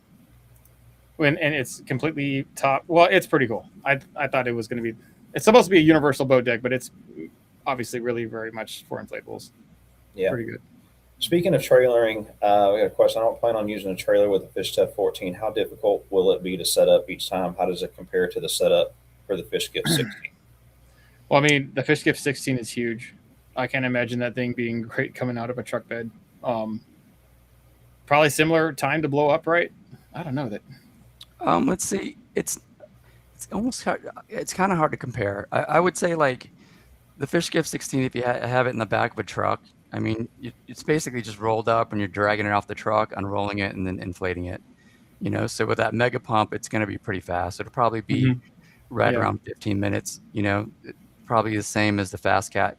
The Fish Tough 14, they were racing to get the print instructions done, and I'm like, you know what? I just want to do an open box with no instructions and see if it's intuitive. That's kind of the model that I like to follow. Like, you should be able to inflate it and go, you know, and if it's intuitive, that means that anybody can use it, right? I'm really not into like what I call the nuts and bolts. Like, you got to have, you know, 50 pages of instructions and you got to do these things. Now, there is a place for that. You know, when you're customizing and you're doing really cool mods, you need that kind of instruction. But like for an inflatable, I mean, in my mind, it should be simple to use. It should be intuitive. Unroll, hook pump, inflate, go, deflate, roll up, and then go home. So I think that they're pretty close. I would say with the Fish Tough 14, minus me having to move the cameras around and stuff all the time, and we had like 98% humidity today. It felt like it was 1,000 degrees outside. I thought I was going to die. And I set that thing up by myself, like with all the boxes that you'd get with it for the first time. I think I had like the ultimate package with the E-Spirit too. And I want to say it was probably 30 minutes. And I just kind of looked at things and go, oh, inflate this, set this platform here, inflate this, set this platform here. And it was pretty quick. I'd say about 30 minutes for your first time. And then every time after that, it'll get faster. You'll get faster and faster. But, yeah, you know, what do you think about a trailer? I mean, the thing about the Fish Tough is it's built tough, and the trade out for making it tough is weight. You know, and I wanted to pick that thing up and just move it today as I was, you know, taking the shots. And I was like, man, I'm older now than I used to be. You know, I used to be able to just pick everything up, and now I'm like, same. Yeah, I need to be careful. Like, I could feel it in my back, you know, and I'm like, okay, I need wheels on this thing. I will say from personal experience, since I do truck bed most of my inflatables, if you want to deflate it, if you leave the transom attached to it, you can kind of use the transom as a rolling mechanism. Like, you can just roll everything around the transom. It makes setting it back up the next time you use it a lot faster. I know there's a lot of people that will take the transoms off, but I always leave mine on. So like when I did the Fast Cat 12, I actually just deflated it with the Mega 2 pump, or is it the Mega 2 pump that I have? The Mega pump, whatever it's called? Yeah, like the turbo pump, I'm sure. Yeah, so I have it, and I deflate it as much as I can, and then roll it. And, you know, it's still kind of big. It's not you know, super tiny, but you can get your arms around it, throw it in the bed of the truck, and it's got those little lashing straps that go around it. But the next time you pull it out, all you got to do is just throw it on the ground, take the lashing straps off, and start pumping it up. And the last time I did the 12, it was like 14 or 15 minutes total pump time. And I was ready to go fishing because I already had everything in there. I just threw my cooler with the seat on top, and I was ready to go. Yeah. I built a trailer because I could. So I need everybody to understand that part of it. The the bigger thing about inflatables is you don't need a trailer. You don't even need a truck bed. You need a car trunk and a closet in your room. Yeah. For a true inflatable, the Fish Tough 14 is a true inflatable deck boat. Not like the Lightscape Air where it had modified decks that were rigid. I mean, the whole thing can deflate and go in a bag. The whole thing. Yeah. And that means it can go in your closet, your car trunk. Yeah, pulling it out of your car trunk and then blowing it up on the shore and pushing it in is not going to be as convenient as obviously busting it out of a truck bed already inflated, or obviously in my case with a trailer. But I built that trailer because, like Dan, I'm not like I used to be. You used to see me lift whole kayaks over my head and make fun of them. Yeah, I'm not going to do that anymore. It's bad for me. And so I was also lifting a heavy inflatable that we personally made overly fabric to be tough beyond measure. That thing, I mean, you can still do all those things with it. It just, I hope you're young. Yeah.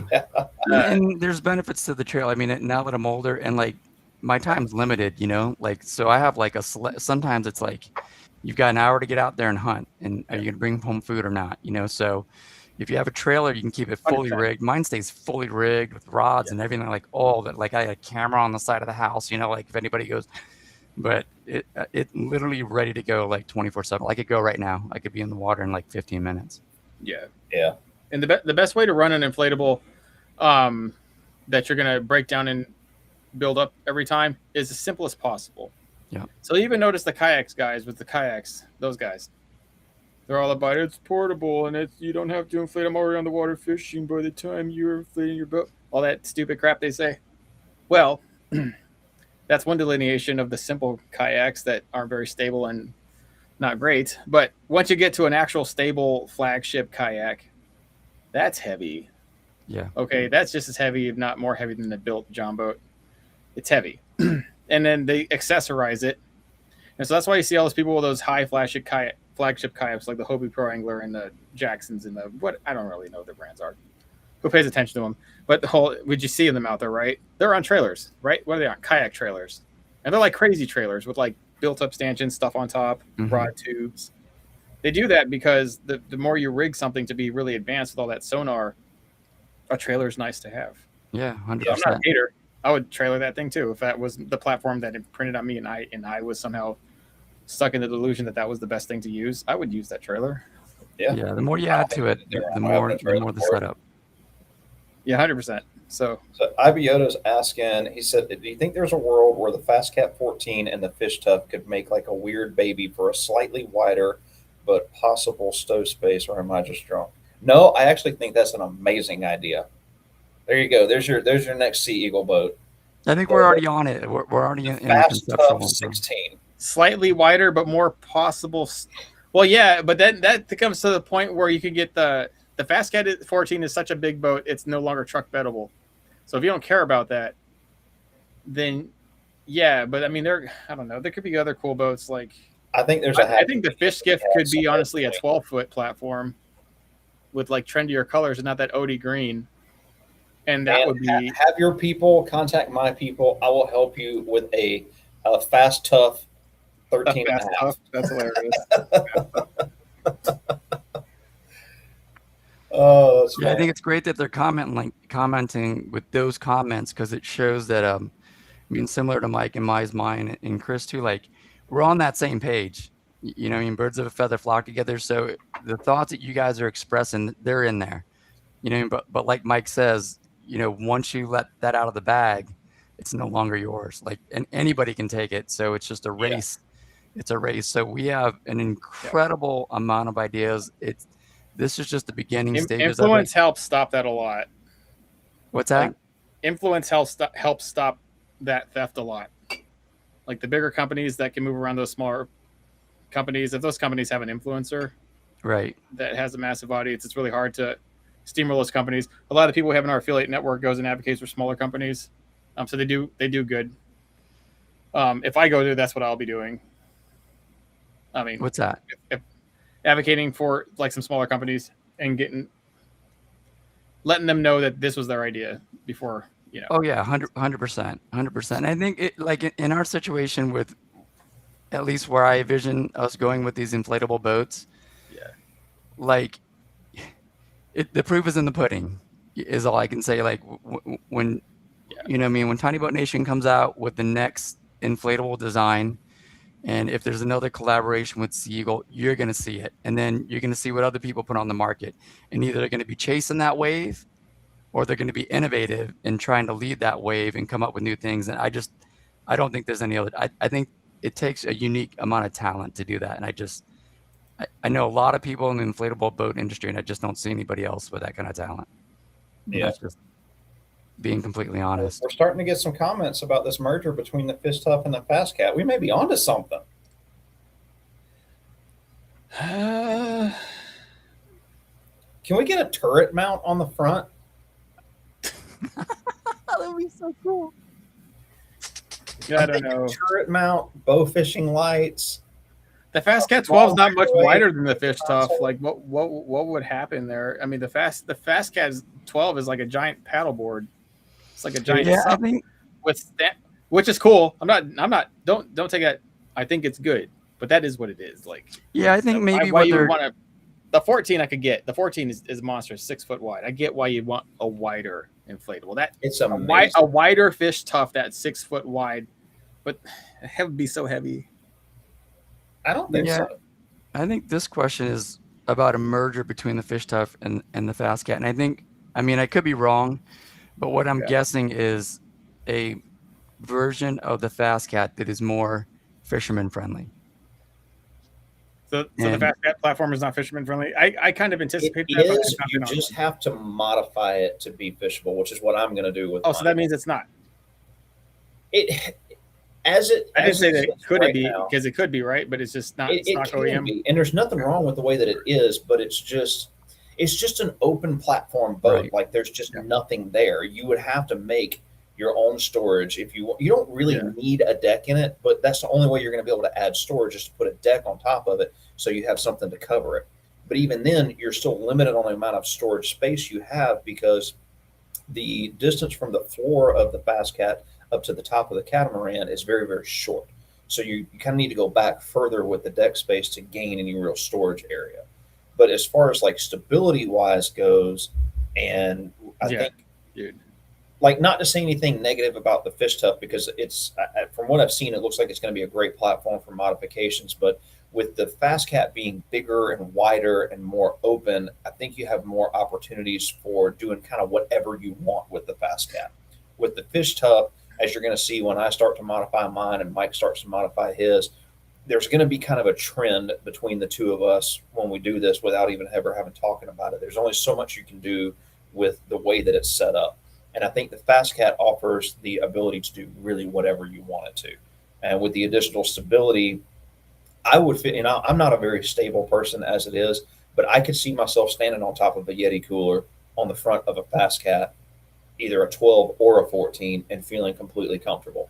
I think I could do that on the Fish Tough too, but I would have to have the grab bar in order to do it. I don't think I'd feel comfortable. But on the Fast Cat, I don't think I would need it at all. Yeah, because it's a wider platform. Yeah. It like crossed me as like a beer drinking boat. It is. It's an old man beer drinking or a family. It's like a recreation and leisure. I could do anything on this boat and then break it and put it away for the winter, like boat. It's got a. That definitely is going to meet the needs of a lot of people with that specific net. There's a lot of people. They're all three of them are great boats. Both of the Fast Cats and the Fish Tough are all three awesome platforms, and you can fish out of any of them perfectly fine. It's, when you go to the Fast Cat, you're looking at more people, more payload capacity, bigger, wider, stable platform versus the Fish Tough, which is going to get you in some areas that you probably are not going to get to with the Fast Cat. And I also probably don't know how I would feel about running the Fast Cat at 15 miles an hour into oyster bars. I'm sure it would probably take it, but probably not as well as the Fish Tough.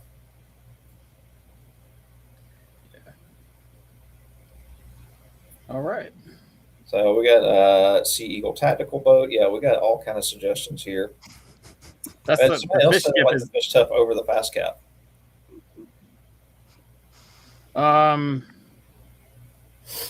Yeah. Well, you guys, I know the width of the Fast Cat series is very breathtaking at sights. but you have to understand that how large the oversized tubes on the fish stuff are and what that does for stability. So even though it's not as wide, the tubes are giant, and it is very, very hard to displace those giant air tubes. They do not like to sink in the water. So keep that in mind when you conflate with an inflatable, because you're maybe thinking about a traditional boat where width is everything because you're just relying on hull displacement. It's different when you combine hull displacement and air, and especially when you combine that in a large tube. That being said, there are a lot of 4-foot microskiffs out. I mean, microskiffs that are 4 foot wide. There's like 6 other ones besides the fish stuff. They're not as stable as the fish stuff. That deck's pretty wide. They're smaller tubes, and they taper to go even skinnier toward the front to be lightweight and aerodynamic. So, I mean, they're more kayak-like, but more stable. But they're not as stable. Like the fish stuff's like an actual boat. You got to figure what your platform is. If you just want to replace a kayak with something that's actually stable, then you can get any of these micro skiffs. You can definitely get the paddle ski from Seagull. But the fish stuff is meant to really replace it, like a 1648 John boat. It's replacing my 16-foot John boat. I'm not going to go back to that thing. I don't know if I told you guys that officially, but it's gone. Like, I haven't sold it yet, but it's just sitting there collecting dust. I'm going to sell it.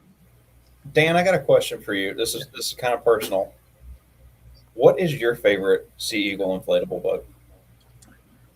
It's the fish skiff because I would say it probably would be. It's a close one between the fish skiff and the fish tough. You know what I mean? Because they're different, but they're almost similar when you think of deck space, right? So if you think of the fish skiff, it just has that big floor and it's all that deck space. And then when you think of the fish tough, you're like, okay, I can maneuver that thing. I can get it around. I can tow it around or tote it around the back of my truck. But when you get on that platform deck, you're just like, holy crap, this thing has a lot of room on it. And then when you double that deck and have one on the front and the back, you're like, this is stupid. Like I could never ever, I would bet I could fit more stuff on the fish tough than I could the fish skiff, just because of that double decker deck. I mean, there's so much stuff. It's just stupid. Like it's stupid. Yeah. And then you get the height that you don't get from the fish skiff, right? Like when you're standing on that deck, you're up high. You know what I mean? And I was running from the back deck to the front deck to the back deck to just working these fish, and I'm like, this is stupid. You have to experience it to really know what I'm talking about. But as soon as you do, you're gonna be like, I thought for sure, I'm like, that thing's gonna wobble. You know what I mean? It's up really high, like it's got a high center of gravity. But like Mike said, it might have been that way in the initial. Those tubes, like those 19-inch tubes, are just massive. Like that it doesn't rock. It just doesn't rock. Yes, and I got excited, so I cut off Dan on that. Sorry about that. What were you saying, Mike? Before I forget, it might have actually rocked and been unstable with the initial prototype design. But because Seagull, you got a smart team there. And I told them my concern, and I 360 the initial prototype, and we saw the spray coming out the back, and I told them that it wasn't as stable as even the smaller boat of its predecessor. And you guys went back and tested it and realized it and charted the bigger tubes. I think on those smaller diameter tubes, it definitely would have not been as great. Oh, 100%. Nobody really gets, like, the larger tubes add significantly more buoyancy to it. And the other prototype was a straight. I said I wanted no tapered tubes. When I conveyed no tapered tubes, and the original prototype was no tapered tubes, but they were smaller. They were more around the size of like what the Newport NS130 and all these other ones are at, and it was not as stable, physically not as stable, and just I don't know how much larger these tubes are than but they're significantly larger. Yeah, like huge. I think they're like 19, and I like how you were really firm on like no tapered tubes, because I hate tapered tubes. Yeah, they give you false belief. You're sitting in the back. They just make no sense, right? Because then you walk toward the front, and then you have no volume, and you need volume for buoyancy. And the more buoyancy you have, the more stability you have. So to me, I think it needs to be a really good combination of, number one, it has to be functional, and I call that purposeful design. You gotta know exactly what you're trying to accomplish, and then you have to have the knowledge to design it to accomplish that, Mhm. and then you come back and backfill it with looks and aesthetics. Yes. But for me, if it doesn't work, there's no point in, like, I don't care how it looks. If it doesn't work, I'm not using it. No, yeah. I produced my findings of it, showed you it in a 360 view of how it performed. Then you guys went and tried it and found the same. Did it on a different brand motor, right? Did it on your Honda 20 or your Honda 99 versus my Merc 99. Same thing was happening. Spray. And then you were disturbed about it. Went and fixed it. Got it done pretty quickly, I thought. But yeah, it was good. And good we didn't settle for that prototype. Yeah. It took a long time, guys, to get even the prototype. So by the time the prototype came out, I was exhausted. And I was about to lay down for it. Chris knows this because Chris called me out and said, Mike, are you really going to just lay over for this? And I told Chris, I'm tired of fighting with their team. They don't believe in us. Like, they don't get it. I feel that way. We even got a prototype in the works was, you know, to get it this far, we might actually see something of what we created before this. And then he's like, no, you need to tell them. But thank Kevin, they like troubleshoot it and they found out that it wasn't good. So I didn't have to tell them anything. We have a question. This is actually a really good one. Options for transport wheels or cart, etc. for the Fish Tough. That's a great one. The Eagle cart axle thing. Transom's too small for the wheels. What if y'all come up with any ideas for anything like that? Like those little fold-up wheels, will those work on the transom? I mean, no. Well, on the Fish Tough, yes, they would, and only because we have that 5D ring platform back there. So yes, but you'd have to make that. And we are going to make that along with micro anchor mounts. You can either put micro anchor mounts or you could put trailer like dollies off that back. That being said, you could also DIY your own cart. I know the tubes are big. I did make that tri-folding trailer, and if I'd have just had a little bit more insight to make like bands to hold it in there, that was even the best thing. And we hope we can make that, Chris. Talk making a modular. Either a folding trailer or a modular trailer that we just connected the sections to make like a 20-foot trailer. Yeah. That is really 5 mile an hour trailer with small little wheels from Harbor Freight, like 5 miles an hour from the campsite to the dock, like, or from the campsite to the shore. Like, I don't know. I think for mine, I'm going to try to make a cart that has sand tires on it so that I can launch it from the beach. I've seen a few people on some of the Sea Eagle owners groups, Facebook groups and stuff that have made their own, and I got an idea for the Fish Tough that I think would be good. Yeah, I agree with the with a comment here. I tried it today with the Easy Cart from Sea Eagle. I didn't care for it. It was kind of cumbersome getting the cart underneath there. You know, I was hitting my shins, and there wasn't any good way to get it on there. The boat is, you know, I think probably almost 100 pounds. So it wasn't the easiest to get on there. I have another cart that has probably been one of my favorite carts for probably close to 20 years now, and it's a Suspend cart. I think it's Suspense is the company, and it's a beach cart. It has like big balloon wheels, and I said, you know what? I just want to try putting this under the bow of the boat, like the front of the boat, because it's the narrowest point, and the cart goes right underneath there. I'm not hitting my shins or anything. You just lift the front of the boat up with one hand, set it on the cart, strap the front of the cart to it, and then I went around the back and I moved the actual Fish Tough from the back because it has two handles back there, which was a lot more comfortable. And I'm like, oh man, this is it. I think I'm onto something. So I'm brainstorming some ways of being creative with that and having, because I never really thought of that before. You know, every cart you see is always at the back or the rear of the boat, you know, but I never really thought about putting a cart at the front, and it just made sense to me. I'm like, well, if you take the motor off and stick it inside the boat, you can exactly what I did. That area between the tubes and just pick it up because it's got the front handle right there. That's exactly what I did. You can't really mount that motor until the boat's in the water, anyways, unless you.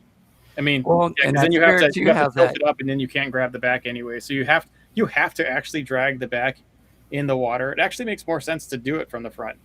Yeah. Yeah, and then just take that cart off because it does. I mean, if you had the cart in the back, then you would push it in the water, and you have to take the cart off in the water. And I don't like doing that. Yeah, I don't like doing that either. 100%. No, so yeah, if you just drug it in the water, put the motor in, and then took the cart off, and the cart always stays dry. That's pretty good. Yeah, I think that's another really good question about warranty that I don't know the answer to. Does TBN offer a 6-year warranty for extra money like Sea Eagle does on the Fish Tough? Extra money? Is that something y'all do? Oh, extended warranty? I didn't know Sea Eagle did that.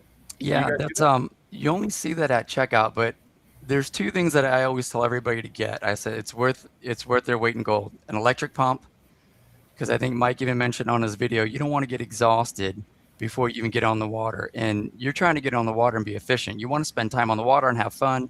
Yeah. You don't want to sit there with a manual pump. Not that they don't work. I always have one as a backup, but I'm not trying to take an hour to pump my boat up. No. So with an electric pump, you hook it up, press the button, eat a sandwich, and it's done.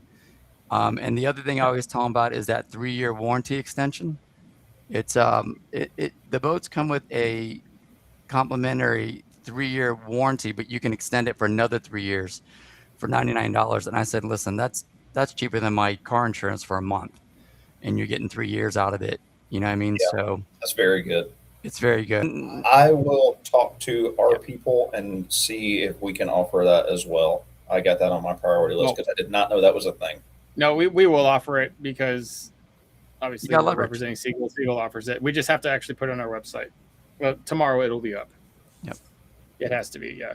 So All right, so I got a couple more questions I want to get knocked out before we get out of here. We're running really long tonight, but I've had a lot of fun. So, one question: I've been looking for a 1448 in my area to restore and build out like Mike. Has been seriously chipping away at my soul with the love for this fish tuff and starting to reconsider.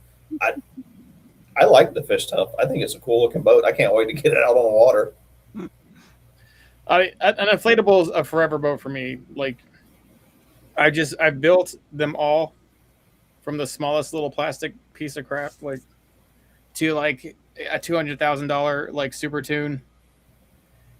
And I don't know, the more stuff you put on them, the harder they are to transport. I mean, for every problem you solve, it just gets worse. And like, I just want something that fishes well and is simple, and I don't have to spend a bunch of money maintaining it. Like, I don't know.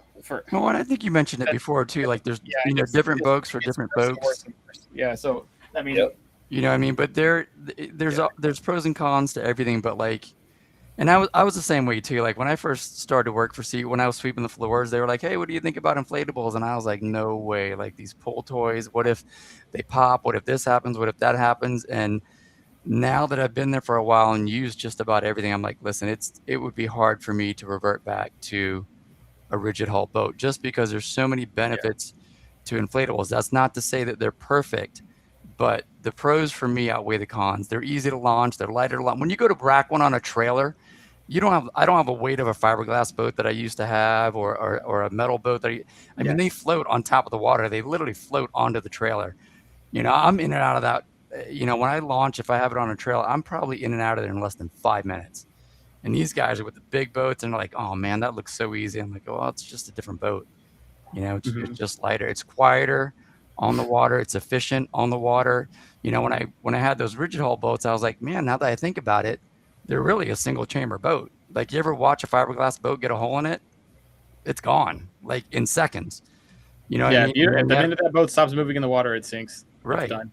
It always happens from the bottom too, and that's another thing. I mean, jagged things are not good for any boat. I mean, they're especially not good for inflatables. But you got to think about inflatables going in rapids, hitting all those rocks. I mean, no rigid hull can do that. Maybe those plastic HCP boats that are $1 million, like those may, but probably still won't make it. Like the inflatables have had that thing for. Nobody ever thinks about that. Like, you ever seen people go down the rapids?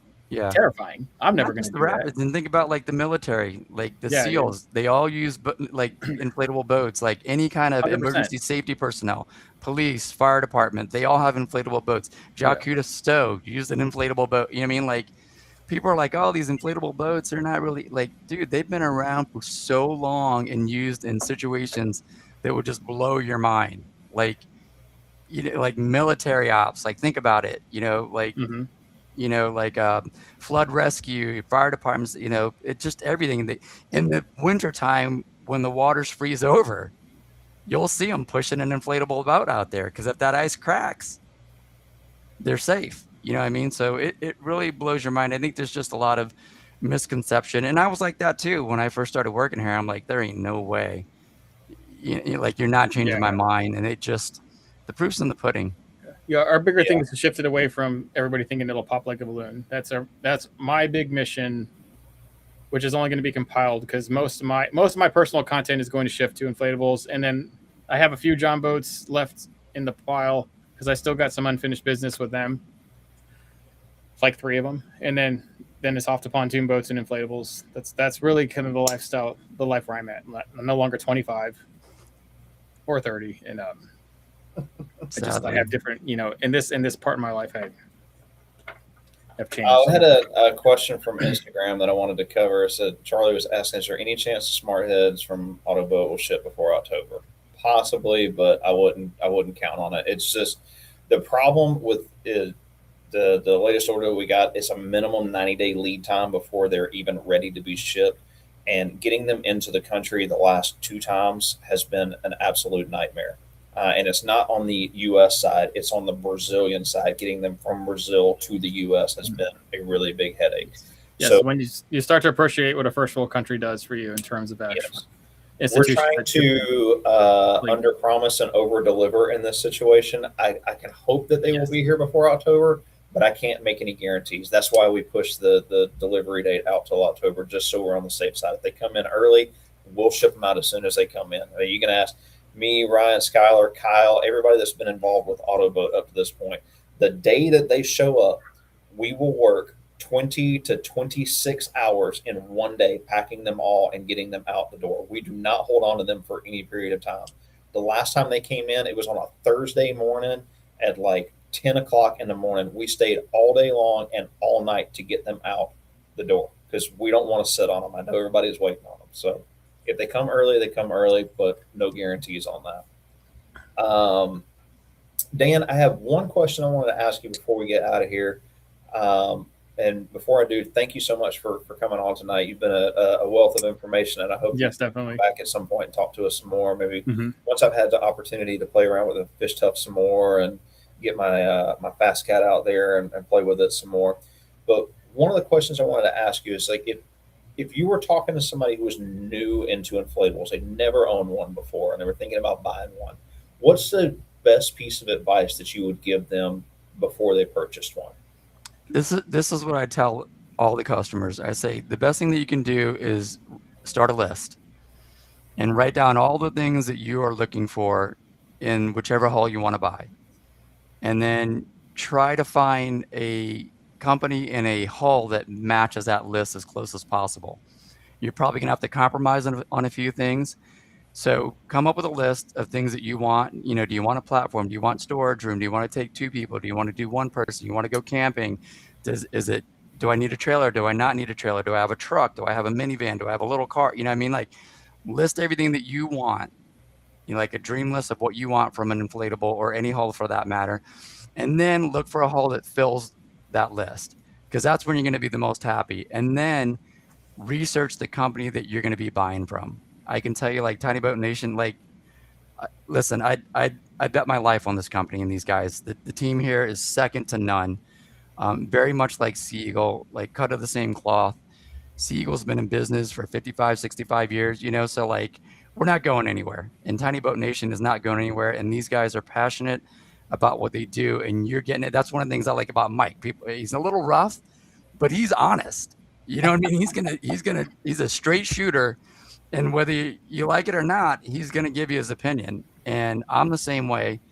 And I think that's really important because you need to be able to establish trust and trust in a company and trust in the people behind that company before you buy that product. So make a list, research the company, and then research the warranty policy, and then read the reviews. And don't just read all the good reviews.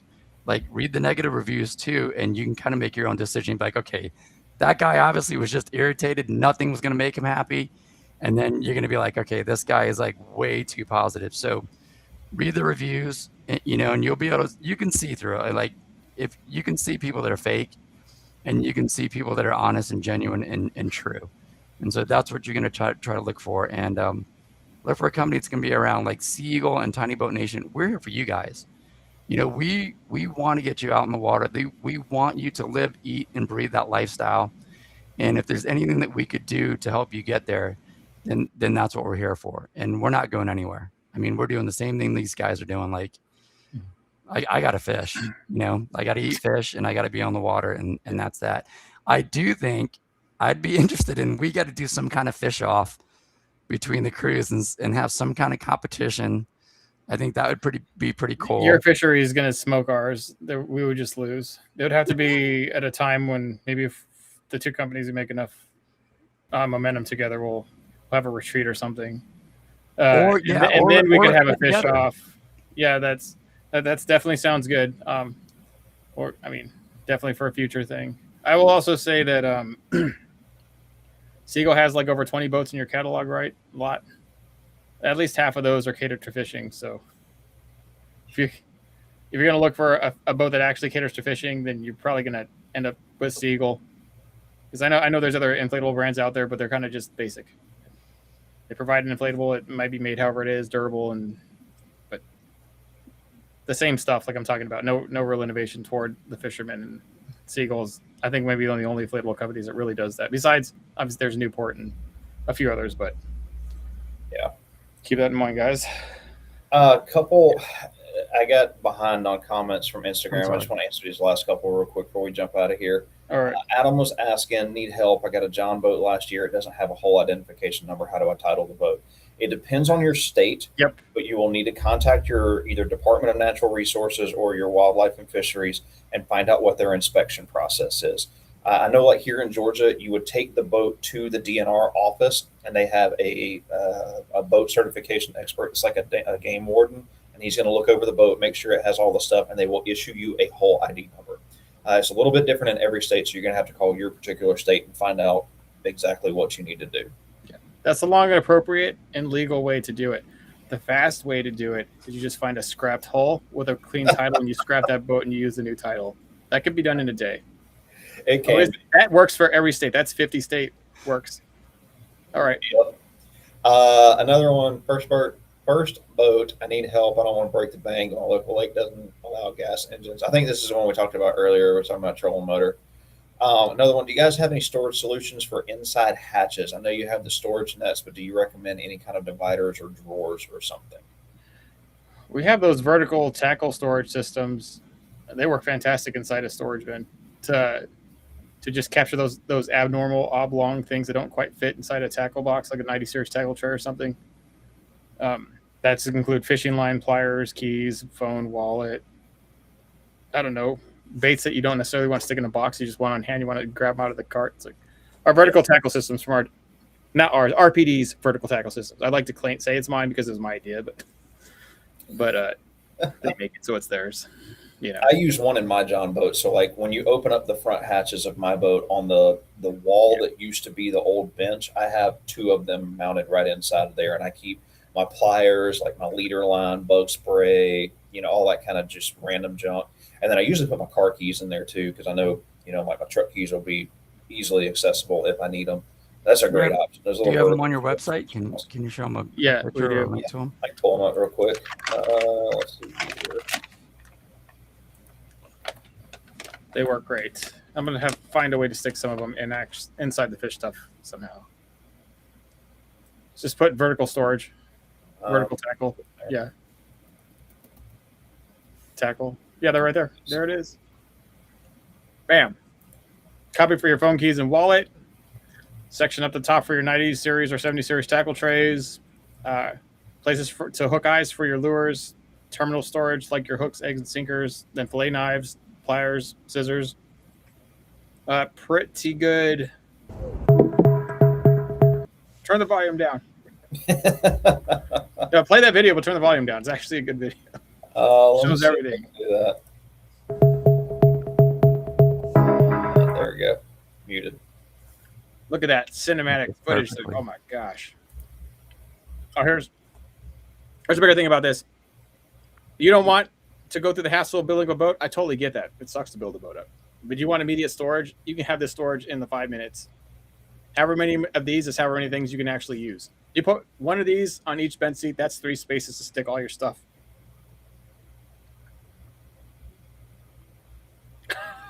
It's so weird without sound. It is weird. But you put so much crap on that thing. That's about what mine looks like. Yeah. They're so nice. Nobody gets it. Like everybody looks at it. Yeah, I don't know. Oh, yeah, in this boat, I stuck them, Yeah, you don't got to go too far into that. But oh, look at that! Hey, that thing's for sale, guys. Yeah, all right, stop. Turn it off. I don't know why my face is red. No, but inside that boat, there's quite a few of them. Nate used to make aluminum ones. Everybody complained about the price, so we went to RBD, and they were cheaper. But now plastic's $1 million to produce, and so still very competitively priced. Patrick's asking about the Fish Tub 14. What's the shipping weight? As I work on a base in Japan, and I want it mailed if possible. It's gonna have to work on you for that, dude. That is going to be an expensive boat to ship to Japan. You might as well buy 2 boats. I don't know if it's that expensive, but it's quite a bit. Dan, do you happen to know what the shipping weight is? Yeah, I was just trying to pull it up real quick. Oh, Dan's going to pull it up. See, there's no way we could pull it. We could just guesstimate how terrible it would be. But Dan's going to actually know. All right. Mike, one of our school guys said that you sound like the ShamWow guy when you're talking about your vertical tackle storage. Really? I love it. No, I don't. Yeah, you do. I don't have near the enthusiasm. I don't go ShamWow. I don't have the voice inflection. It's not possible.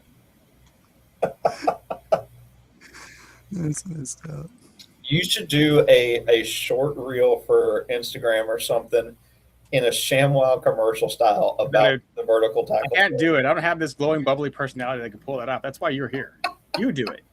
I'll do it. I don't care. Yeah, you do it. You're the one that walks around in like a pink tutu and shit, and like I do. rides a unicorn. Like you're the man for all that. That's why Chris is here, ladies and gentlemen. I got kicked out of a fishing guide for wearing a unicorn costume on a bass boat. You did. We He was like, "Get that shit out of here." That was funny. You didn't want nothing in his boat like that. All right, the shipping weight for just the boat itself, for the fish tub, just the boat itself is 98 pounds. And then the next box down is like 26, and then it gets smaller and smaller from there. So it'll be about $4.5 million to ship it to Japan. Not that much, but a lot. Who knows how it's going to look, but we will we'll get you one. In all reality, if you do want to ship to Japan, I would look into freight forwarding companies, because what we can do is we can UPS it for free to a freight forwarder. Like if you got one on the West Coast, like California or something like that, what freight forwarders do is they wait until they get a whole bunch of items that are going to one country together on one boat. They'll take one boat over. It may take a little while to get there. You may wait a month to get it, but it's usually a lot cheaper than just having it air freighted over there. We do it for Hawaii a lot. Like we do H2O Express. I'm sure Dan's probably familiar with places like that. But when we ship electric outboards and lithium batteries and stuff to Hawaii, that's what we do. We ship them to either Washington or California. They go to a freight forwarder. They wait until they got enough packages to fill up a boat, and then they take it over to the big island, and then they split it up into smaller boats, and it goes to all the little small islands to make all the deliveries and stuff. And then you'll pick it up from a freight hub on whatever island you're in, or if you're in Japan, I'm sure there's a freight forwarder that goes to Japan as well. That would probably be the cheapest way to get it overseas. Or you could wait for you to get your sailboat. Or you can wait till I get my sailboat, and I will drop it off in Japan on my way to where Moana lives. If you didn't know, fun fact, Moana is actually my favorite movie on the whole planet. I'm going Sunday to see the new one. Get out of here. Don't tell people that. Send me a photo. Dude, the ocean is a friend Everybody of mine. disregard what you just heard. Send me a selfie. There's a temporary glitch in the algorithm, and his AI taking over Chris's face. He's brought up Moana, I think, like 5 times. Yeah. I love Moana. No more, Chris. Come on, help us out here. You're not supposed to publicly post your L's. That's what women do. Oh, it's funny. Every time we get a customer that's from anywhere in Hawaii or out in the South Pacific, that's the first thing I ask them. I'm like, "Oh, you're from Fiji? Have you ever met Moana?" They're like, "Who is this guy?"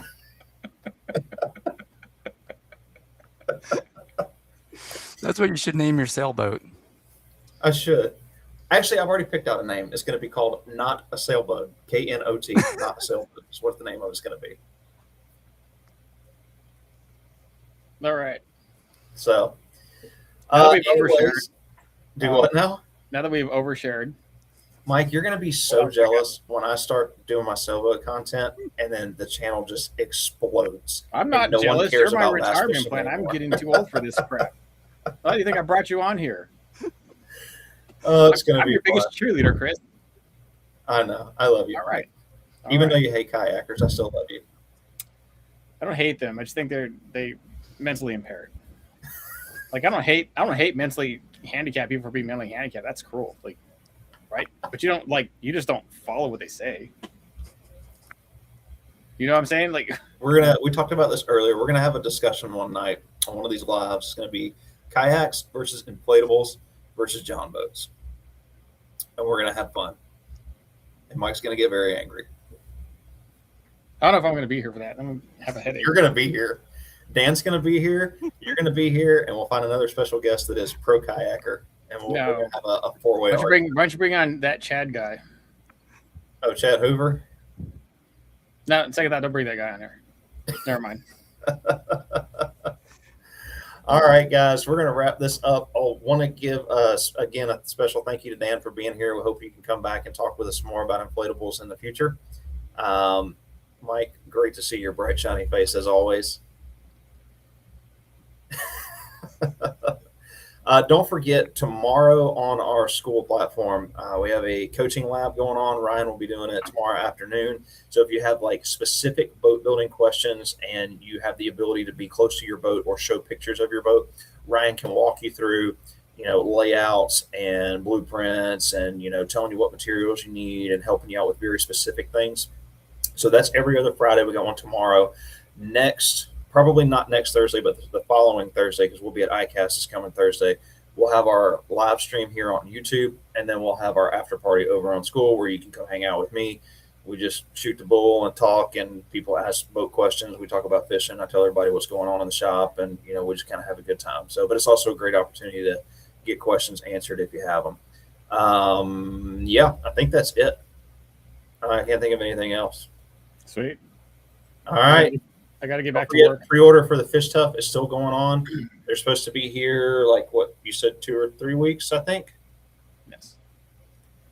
July 7th or 11th or something soon. 100%. Is that right, Dan? Or is Yep. Mike just saying stuff? I would go as far to say they're as good as here. So put in your orders. If you want to get them, I would place your order now because I'm almost certain they're going to sell out. Yeah, especially once they hit ICAST and people see them. And then there's going to be people try to rip us off. I can't wait for that. You just wait for that. We'll just come out with the next best thing. Yeah. Smoke them all. The Fast Tough 13.5 with a turret mount, laser beams. I can't wait. It's going to be awesome. It's going to have like a retractable hovercraft airboat fan in the back.